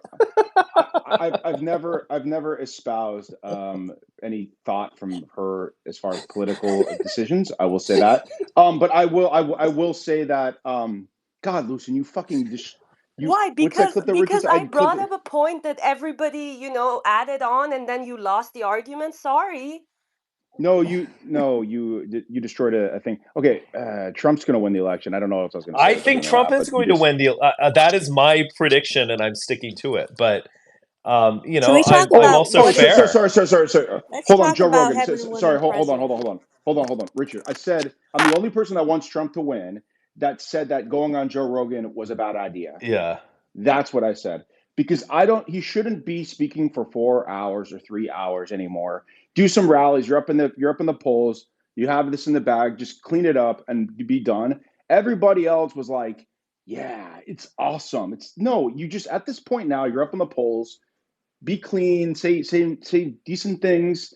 Don't have any other scandals or whatever the fuck, and be done. And nobody else agreed with me because they're all, fans of Trump. He's like, this Graham Hancock fellow, there was a seafaring advanced technological civilization that existed in 12,000 BC. like they built the pyramids 50,000 years ago. Joe Rogan's like, yeah, I know, right? Have you tried DMT, Wait, mate? isn't that anti-Semitic? What? Anyway, Lucien, what do you call Jewish people? Go ahead. What's the word? Go ahead. What is it? I'm Starts not with a doing K. that I on can't Richard, say the please. word anymore. I'm trying to keep this I account can't around say it. long It's hard. enough. No, it's Jush. Anyways, Lisa, I'm sorry. I was. That's how the Arabs say it because they don't say je, they say je. All right. So how do you say it then? Zeus, you're a Zeus, a bad Zeus, actually. Zeus. Zeus. It's got the Greek. You god. said you did say, what's the point of being a Jew? If you're not going to be liberal, yes, and you drop me for that, that's a fair question. I don't have to answer that question. Oh my god.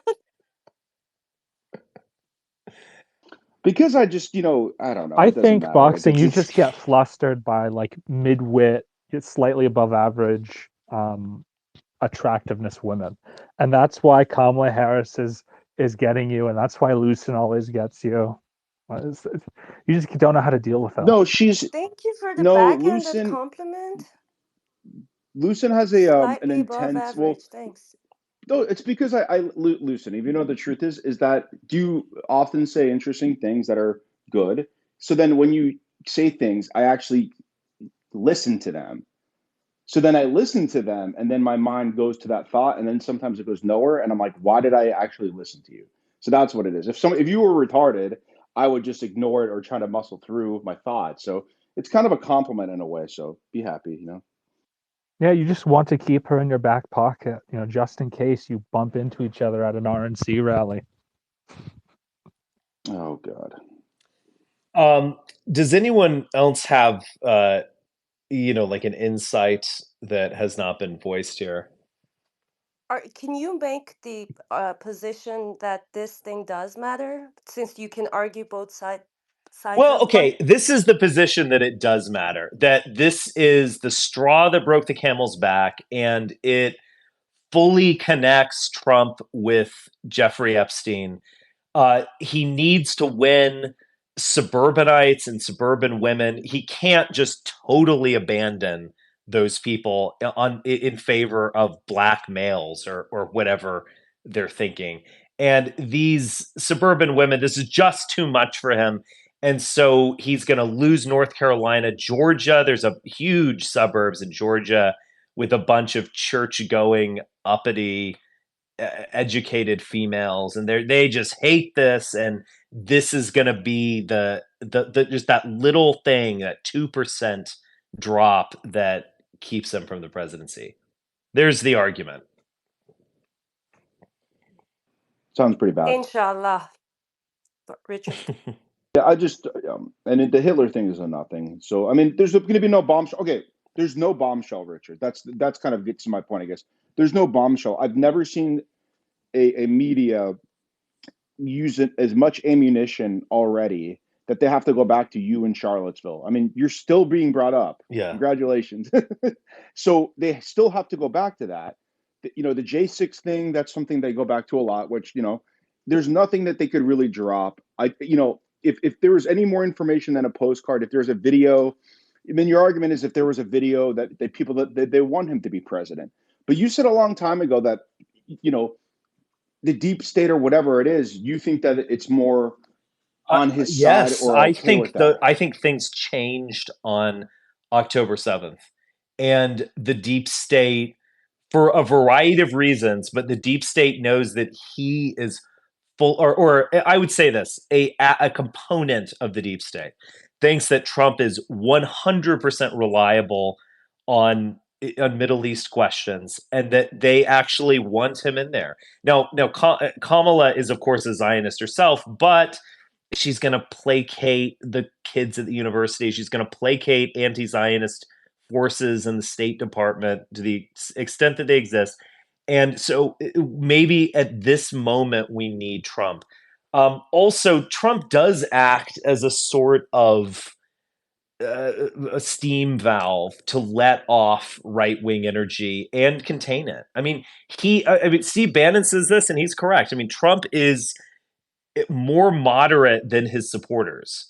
Now, he's kind of crazier than his supporters on some level, and he's more outlandish and so on. But he's gonna he clearly does not want to push the like banning all abortion and banning the abortion pill, using the mail to keep it out of people's hands. Don't you think deep inside, Richard? Don't you think deep inside, because Trump's not like, he's not religious, and he probably has the same opinion as abortion as a lot of us here do. Yes, he knows it's necessary in this country because of certain things. It's just a fact. It's necessary. He did lives in New York, refer to Richard. Christians as like an outer group. Yes, I agree. I don't think he's religious. So no, it's but the only thing I that's like the thing. about But here's the thing. I just don't understand. So I really don't understand this, and I will take it at face value.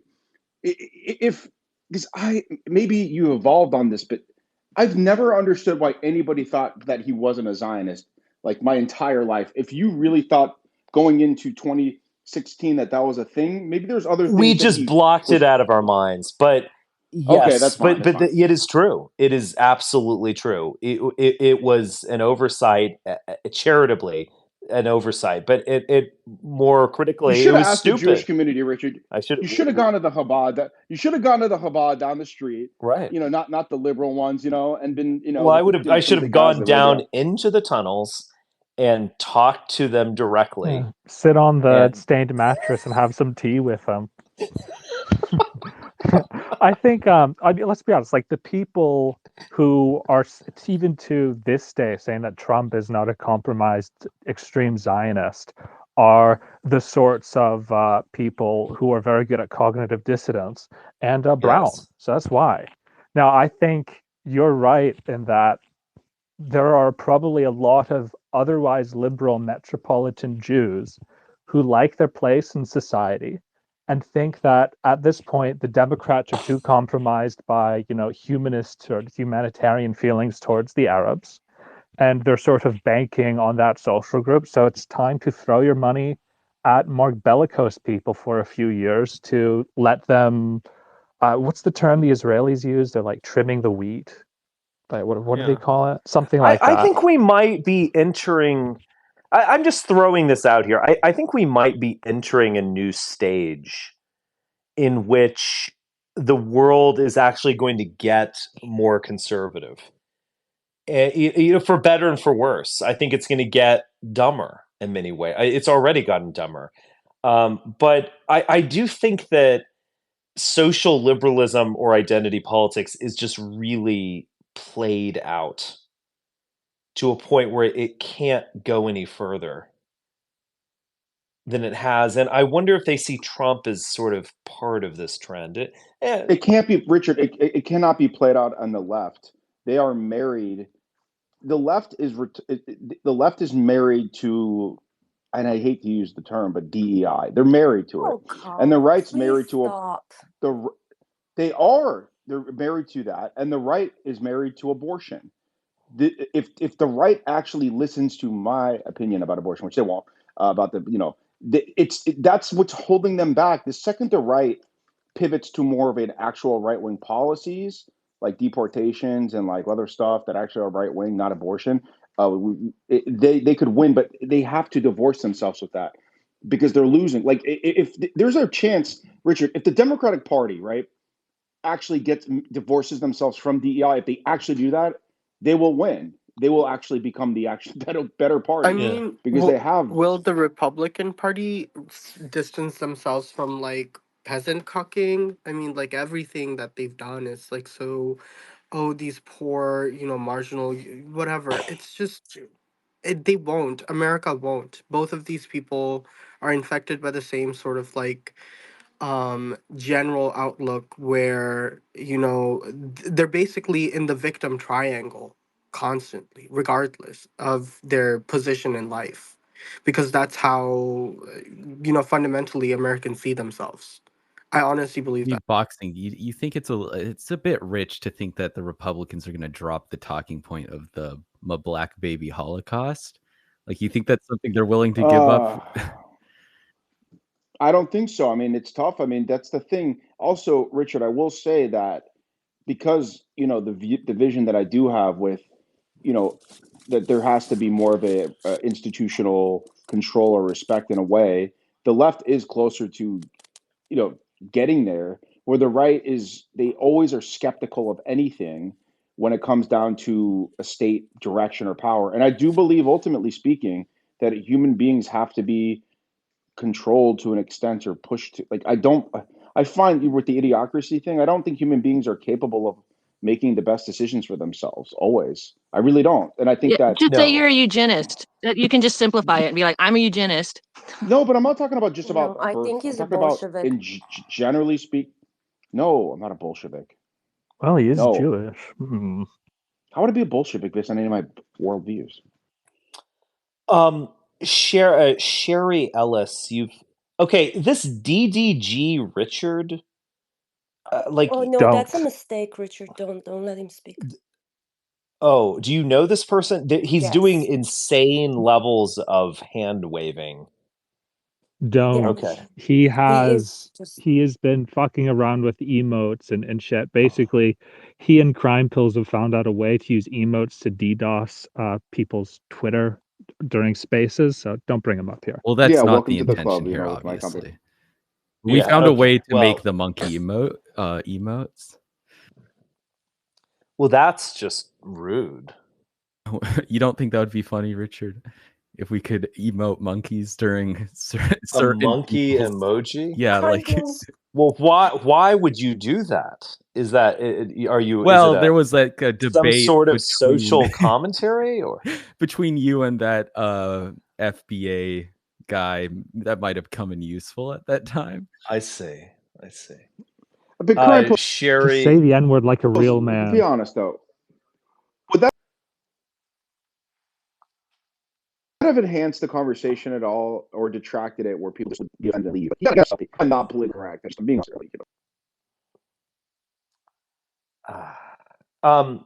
Sherry or Shari Ellis. Thanks for the mic. Yeah, so I don't think I was hoping you were a woman, but you're not. Oh shit! Shall I mute my mic? He can be. I can't make my voice any higher than it already is, I suppose. So yeah, so I don't think that, because Trump is a teetotaler, right? So that's a fact. So I think the Epstein business, there was always drugs involved with all of that activity. Is that kind of agreed? So I don't think so you think he didn't, because he doesn't drink alcohol. You assume that he also doesn't use drugs, and so he was not fully compromised. Yeah, I mean that's what I would sort of. That's my opinion. Yes. So I guess I start with a little bit of a low blow. So if it ever was going to happen, it would have meant that Ivanka would have had to be in the island. Is that fair to say? Well, that's very dark. No, joking aside. So well, maybe that was the falling out. Did they fall out? I mean, if I was Epstein, I'd tap that. Maybe that's where they before broke or after apart. plastic surgery. Before. Oh, I didn't know if there was a before or after picture. Maybe I'd have to revise that statement. Oh. I mean, I think this is a little like, so the assumption is that all of people who were compromised by Epstein were also using drugs. Therefore, because Trump, doesn't use drugs, if we make that assumption, therefore I don't think he needed drugs. Yeah. Okay. Yeah, I think the whole Epstein compromise thing was the intention there was to get politicians or influential people to sleep with girls who are, underage, but not, so underage that they're readily apparent to be underage, and then blackmail them. Like, I think the Epstein Florida case, and I'm not fully informed on that, but I believe those girls were like 15 or something like that. And so it's sort of like, I guess, the age of consent I mean, in a lot of states it's 16, but I think the intention there was to sort of compromise 14. people. That's too much, Well, I mean, they would use women, girls. I'm sure you guys have seen it, to go to high schools to recruit them and blah blah blah blah. There was an operation there.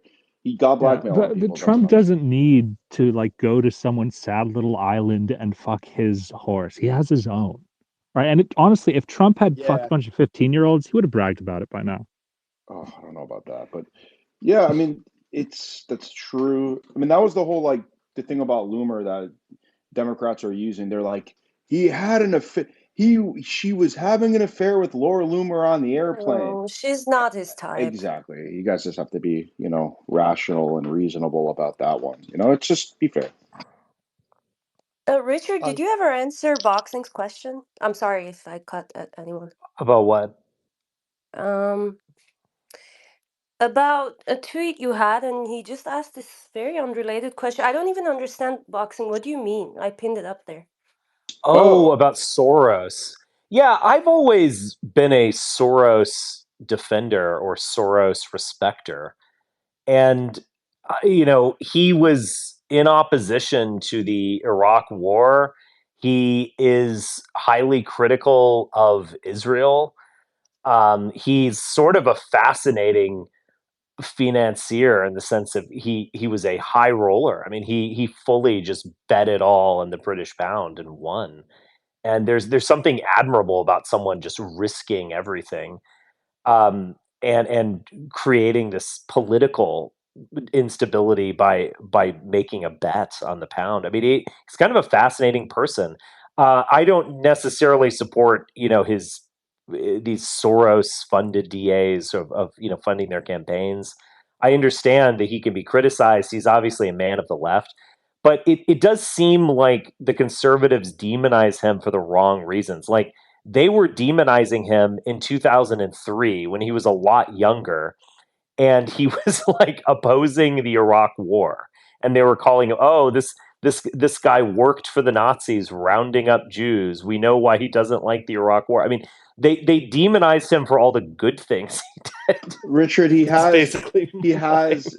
but I had no idea that happened. Watch the video. Yeah, that was who was that? That was the turn of the fucking Fogs guy. I forget. So he has a lot of brother Nathaniel in him when he does talk about it. To be fair, Richard, or at least from my perspective, he seems gleeful in a way of his. Yeah, if you were a Jew and you survived the Holocaust, you'd be gleeful too, right? You're a weak Jew. You didn't have to go through that shit. You didn't get killed.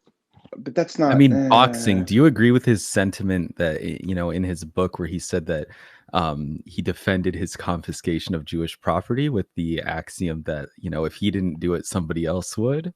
Do you agree with that? It's not. No. They don't get the reference. If you and I'll actually touch on this point because I don't want to get into this conversation right now. But to get to that point, it has nothing to do with justifying things at the time in which you did it. It's the fact that he seems to have no reflection on it in a way that seems so basically George Soros is a Nazi who confiscated Jewish property. No, I know what he did. I know what he did. He's just cold.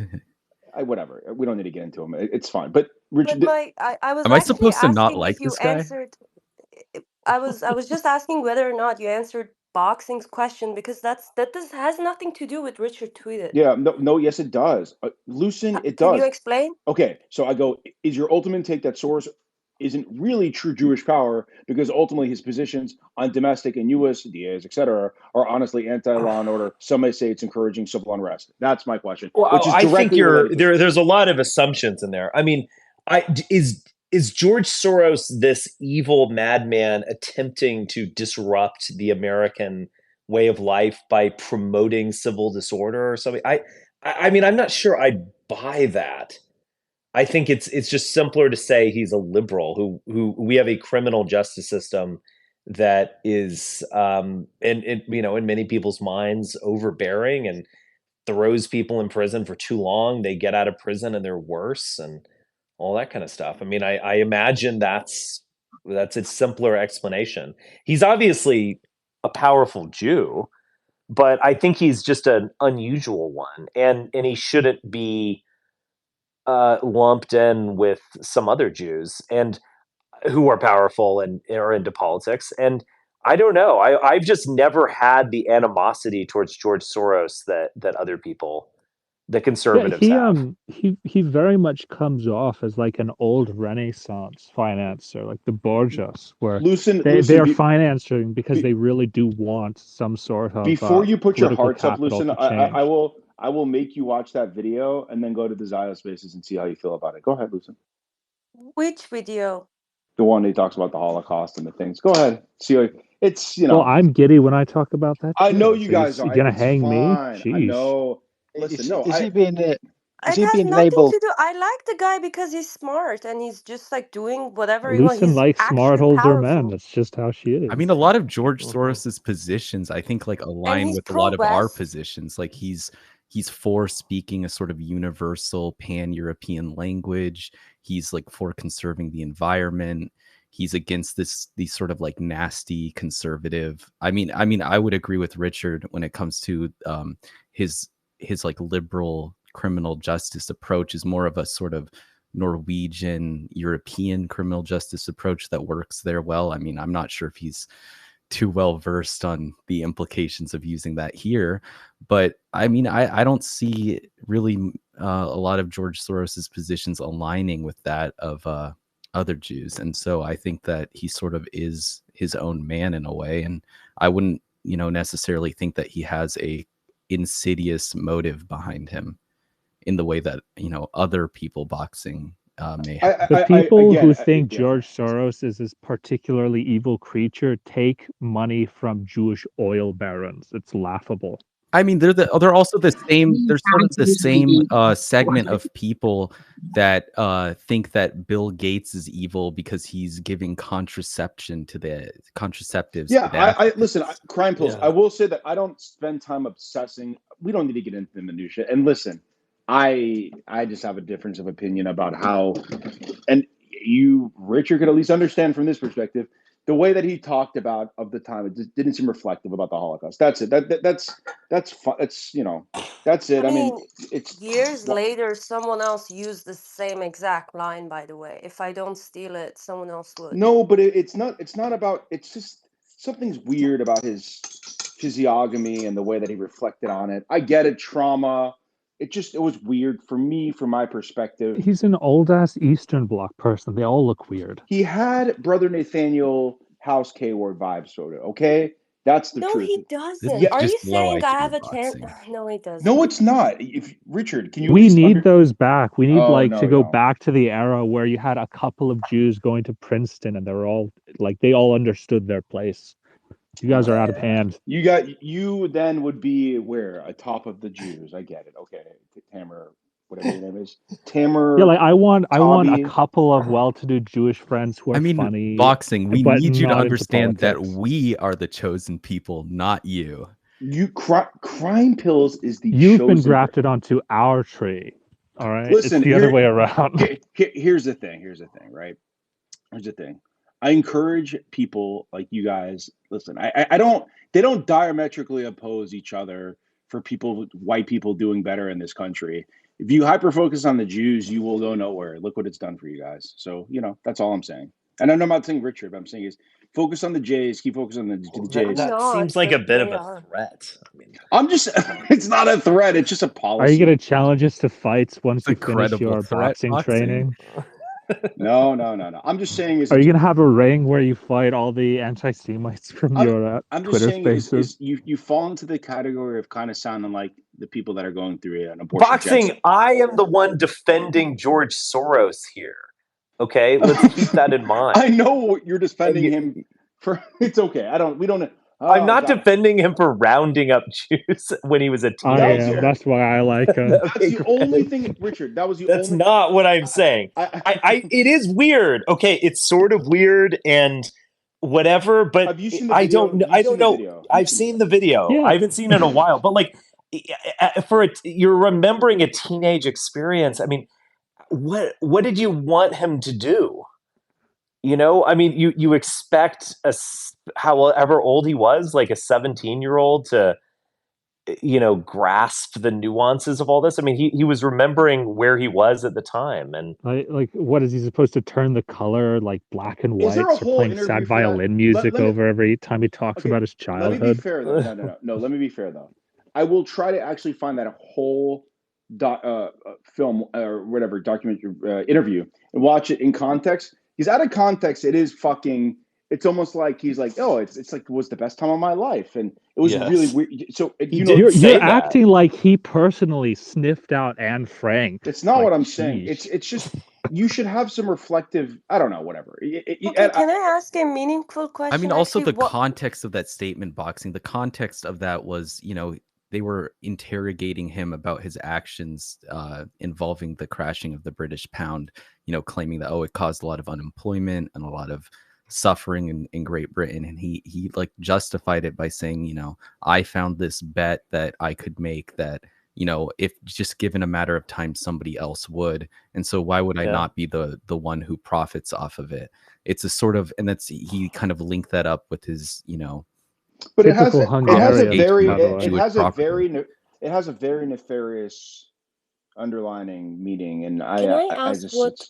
The Hungarian menace. You've been introduced to it, boxing. No, I don't know. Whatever. It's not just okay. What reasons did he bring up when he was opposing the Iraq War in 2003? I had no idea he had. It was all stupid. The good reasons. Said it was very simple. This is stupid. Reason? Don't waste your time on. Yeah, it's a waste of money. It's going to cause blowback. You think you can spread democracy? It's much more difficult than that. He made all the solid arguments. I'm starting to think Soros is our guy. He collaborated with Hitler, right? He dumps contraceptives into the black community. He understands you can't teach democracy to Arabs. He's great. Wasn't it during the time where everyone believed sort of Saddam has weapons of mass destruction, or did you guys believe it, or did you not? Listen, I'm 25. All right, no one believed it. I was in my early. I'm not talking to you, Lucian. I was in my early 20s. Now, I was not speaking on Spaces. I definitely spoke with my parents and friends who can justify this. I voted for John Kerry in 2004. Now, he was not exactly a great, you know, anti-Iraq war candidate, being that he voted for it in Congress, but. That being said, he was the mainstream choice if you were against George W. Bush. I was actually teaching at a small private school after college, and I was notorious among this like conservative faculty for being the leftist because I was, you know, I've always been called a leftist by conservatives throughout my entire life. And I'm like, I'm so much more right wing than you guys could ever imagine. But Richard, and yet I'm like the Marxist here. I opposed the war to the extent that I could as a 22-year-old or however old I was. Did you believe that they have weapons of mass destruction? I was suspicious of that whole thing. I even if he had weapons of mass destruction, that's not justification in my mind. But I was suspicious about the whole thing. That was the justification, but it was false intelligence. And have you heard of Dr. Kelly? Yeah, we know that. English guy. Yeah. So did you hear about this guy called Dr. Kelly in UK? Because Tony Blair was a big proponent of the coalition that went to Iraq. Have you heard of him? No, but I mean, you're kind of changing the subject. Yeah, Richard. So if you want to go into that one, I just said that was Lucy's question. Yeah, so your purview, you know, you've always been, you know, whether you're Jews or Israel, that's fine. I understand that the connection and whatever your difference of opinion on that than standard conservatives. I guess that's how I feel about abortion from conservatives. That's my separating point. He retweeted Ben Shapiro today. I've never can't believe retweeted Ben Shapiro. Shut up, No, Wilson. Richard did. I did. Richard, Oh, you quote tweeted him. Did. You quote tweeted him. No, I just fully him. retweeted as an endorsement. For what? That what did he say? Trump is not Hitler. Like it's just a weird thing to be saying that Trump is Hitler. Loomer said he's not Hitler. Loomer said he is Hitler. Loomer said he is Hitler, and she's a Jew, and she's voting for his ass. It's a Jewish civil war. Is he or is he not? Yeah. So I don't she's know. worse than to be Soros. Hitler or not to be Hitler. I just, that is the question. Yeah. I find I find the whole thing funny. It all maybe the Krasensteins because they know how to like find like the domain names like right off of it and they grift. They were ahead of the game with the Hitler thing because they were the ones who pushed the fucking the Handsome Truth Friends at the fucking Trump rally or the boat thing, and now the Hitlers. So maybe they knew something, Richard. Maybe they are the intelligent. They are the intelligentsia of the liberal Jew. They bought a username like Trump is Hitler and that's a good thing.com, and then they like sold it to Handsome Truth for a huge profit. I wouldn't be surprised. The most Jewish thing. When you heard them justify. They were just like, well, did you buy domain names? Like you weren't involved in the porn industry. He goes, didn't you own domain team or 19 like cream pie of 5 or like where it was spelled off? He goes, we buy domain names. Like it's not porn industry. Like people, they type in porn names and they spell it wrong and we just buy it's just like business. I'm like, dude, you guys don't know what the fuck it's you're doing. Just gross. I mean, are they buying those from Zuki? He's not smart enough to buy them that quickly. Zuki bought them from them. Zuki's getting ripped off. He's using his VA benefits. He's using his pension from the IDF to buy Korean porn. Did you know he was arrested in Israel, Richard? Zuki? I've just heard these things about Zuki. No, he said it. Like he just brags about it too. Yeah. I don't know, Lucien. You guys Zuki you guys keeps trying to convince me to go on a vacation to Israel, and I think it's because he's trying to get me into a position where the Mossad could take me out. I'm suspicious of him. I don't think the Mossad you're really on the radar. No offense. Everybody. What did I say? Everybody in this app has delusions of grandeur and things of that nature. There's a lot of that. Yeah, I mean, I'm not delusional. Mossad arrested Zuki. Like, what are they trying to do? Make me like them now? People commit crimes in Israel and get arrested. I mean, boxing. I've been invited to Israel by multiple people. I'm sure you have. I hang out. Yeah, they're really into Armenian women in Israel. What do you mean? I mean, listen. As the only person in here who's been to Israel, I'm just letting you guys know it's not the worst place. I like it. It was enjoyable. I don't want to live there. I know my. Yeah, from Karabakh to Tel Aviv. I ran up Masada. It took me like 12 minutes. I was in really good shape then. It was kind of fun. I felt, like a big of accomplishment. You know what I mean? But yeah, that's that. And then the Fire Nation attacked. I mean, I don't know. There's not. I was young. Some of the stories I have in Israel during my Hasbara training, it was they can't be spoken about. But no, I just yeah, it's not. I mean, did you go on Birthright? Not really, because I was there for a small period of time, but I didn't go on Birthright. I was there for a few months. That's pretty much it. And like, did you ever? Was there a handler? I mean, because I. What do you mean by handler? I'm figuratively speaking. I know someone who actually traveled to the Soviet Union on a college trip, and it was a bit like visiting North Korea today. Like they showed them a version of the Soviet Union that was no. Okay, so Richard, I was with a lot of liberal Jews, right? Okay. See, I was with a lot of liberal Jews, and some even then were arguing because there's a lot of smart kids that were. A lot of these kids went to like fucking MIT, and they were arguing. Some of these kids were really liberal, and they're American Jews, right? A lot of them, even at that time, were arguing against like the settlements. They were getting into big arguments with some of these people, these religious. And I remember there was always big grifts. So it wasn't. This is the thing I don't like. People don't get it. It was, at least from the Americans' perspective, like when people say like you can't say Nachba in Israel, like we literally studied about from the Arab's perspective, like, but we're Americans, so It's a different perspective. Know your enemy. The Israelis say it all the time on the space. I know there's a lot of lies, but Richard. But that being said, I only hang out with the extreme leftist ones. Right. Like, so I know. Leftist. I get it. As far as handlers go, no. I mean, I don't. The one thing I will say, and this is not controversial, like through Jew camp. Again, like it's funny I said Jew camp because Jews say that, but like the summer camp, going to like the summer camp or anything like that, or Israel. Richard, what they really want not to be confused with other forms of I know. Okay.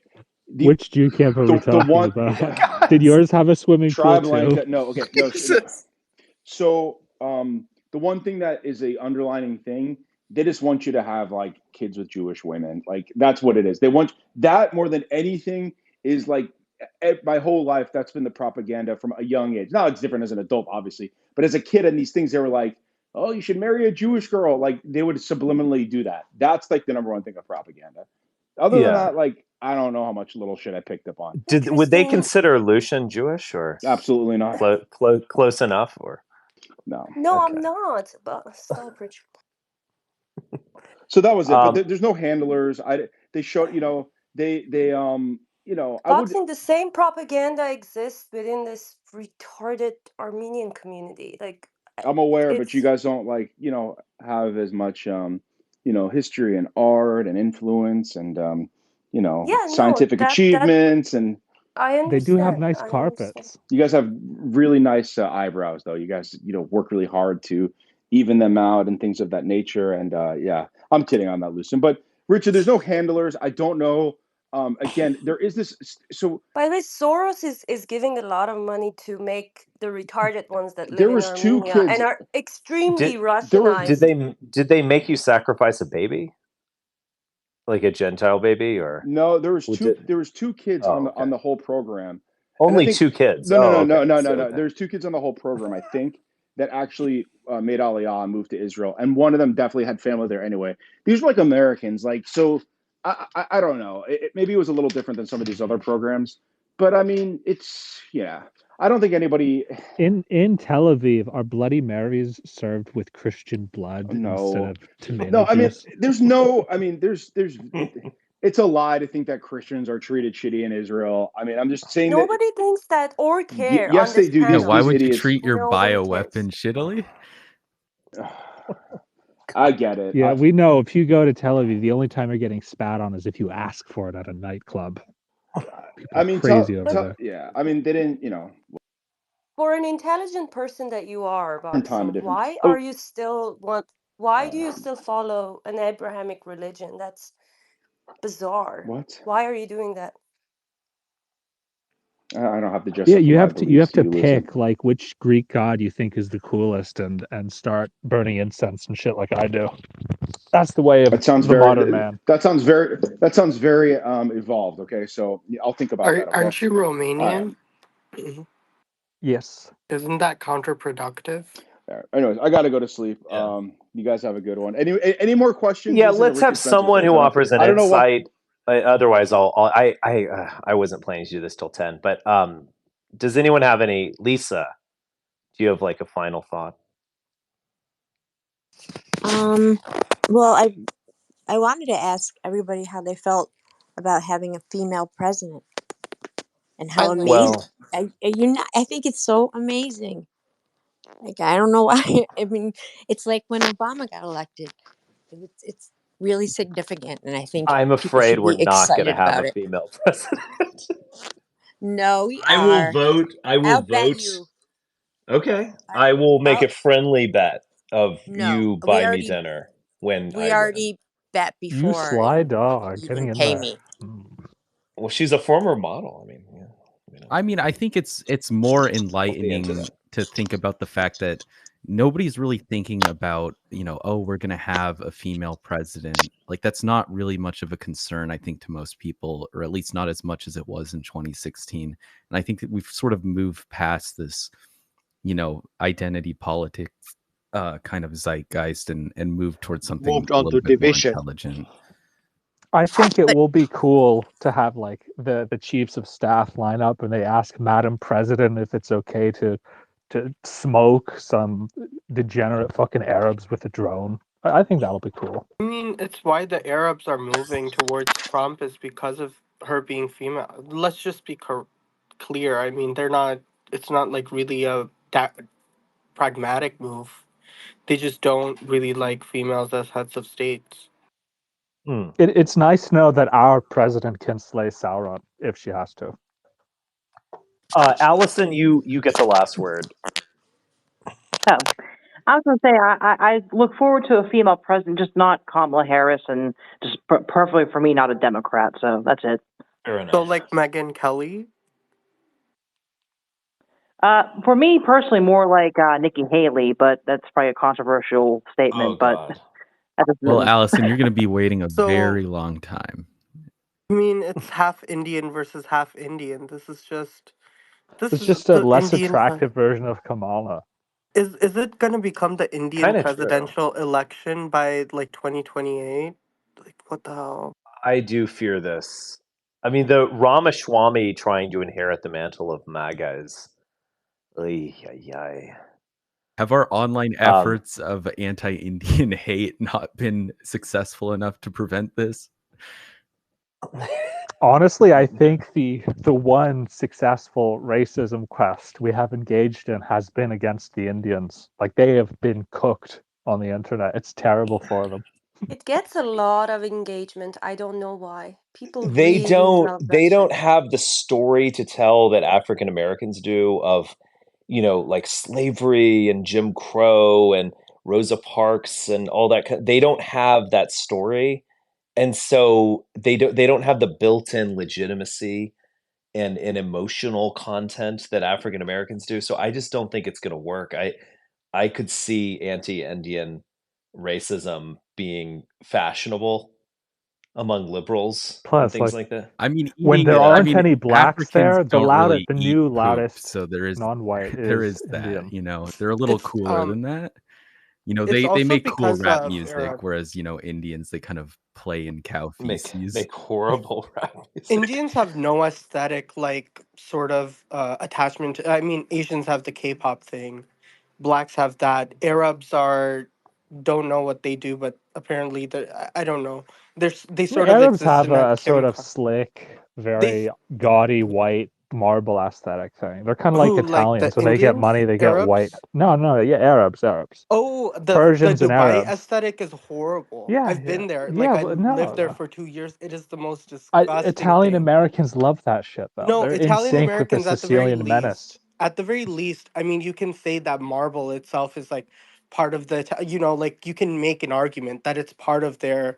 Arabs have never really had architecture in this scale. They've never really. They did have gold. They have that. Like, come on, they have. Like, granted, a lot of it is also Persian, but if you look at historical Middle Eastern aesthetics, like there's pretty breathtaking architecture.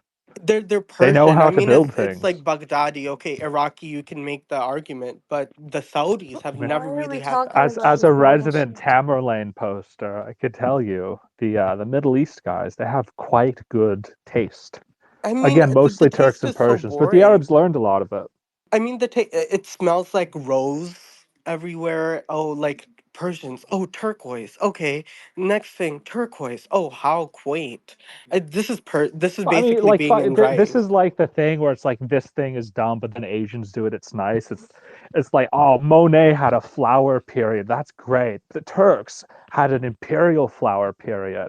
For hundreds of years, they perfected the art of painting flower mosaics. I was like, oh, well, that's just dumb. Yeah, it smells like roses. They perfected the art of raising but, disgusting minarets around Hagia Sophia too. I mean, that's, you know, not. I mean, they stole it fair and square. It was from the Greeks. I mean, the Greeks were the ones that sort of innovated that type of. But regardless, I think the Greeks didn't do shit, right? The Romans built it, and then you had these Greek peasants living it until the Turks kicked them out.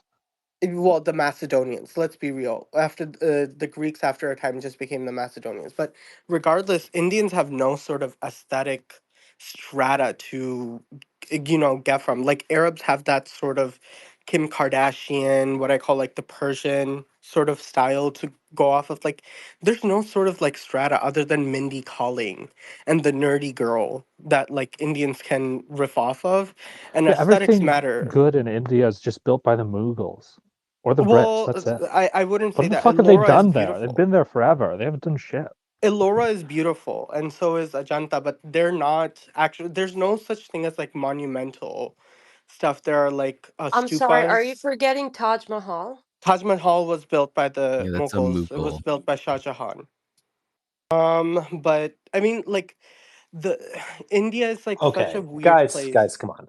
I was trying to bring this to an end. You guys got us on this historical digression. All right, guys, I will talk to you Richard, all. you have to follow me back on Richard, my new account, all right? do you Maybe. agree with the Save me in Dornos?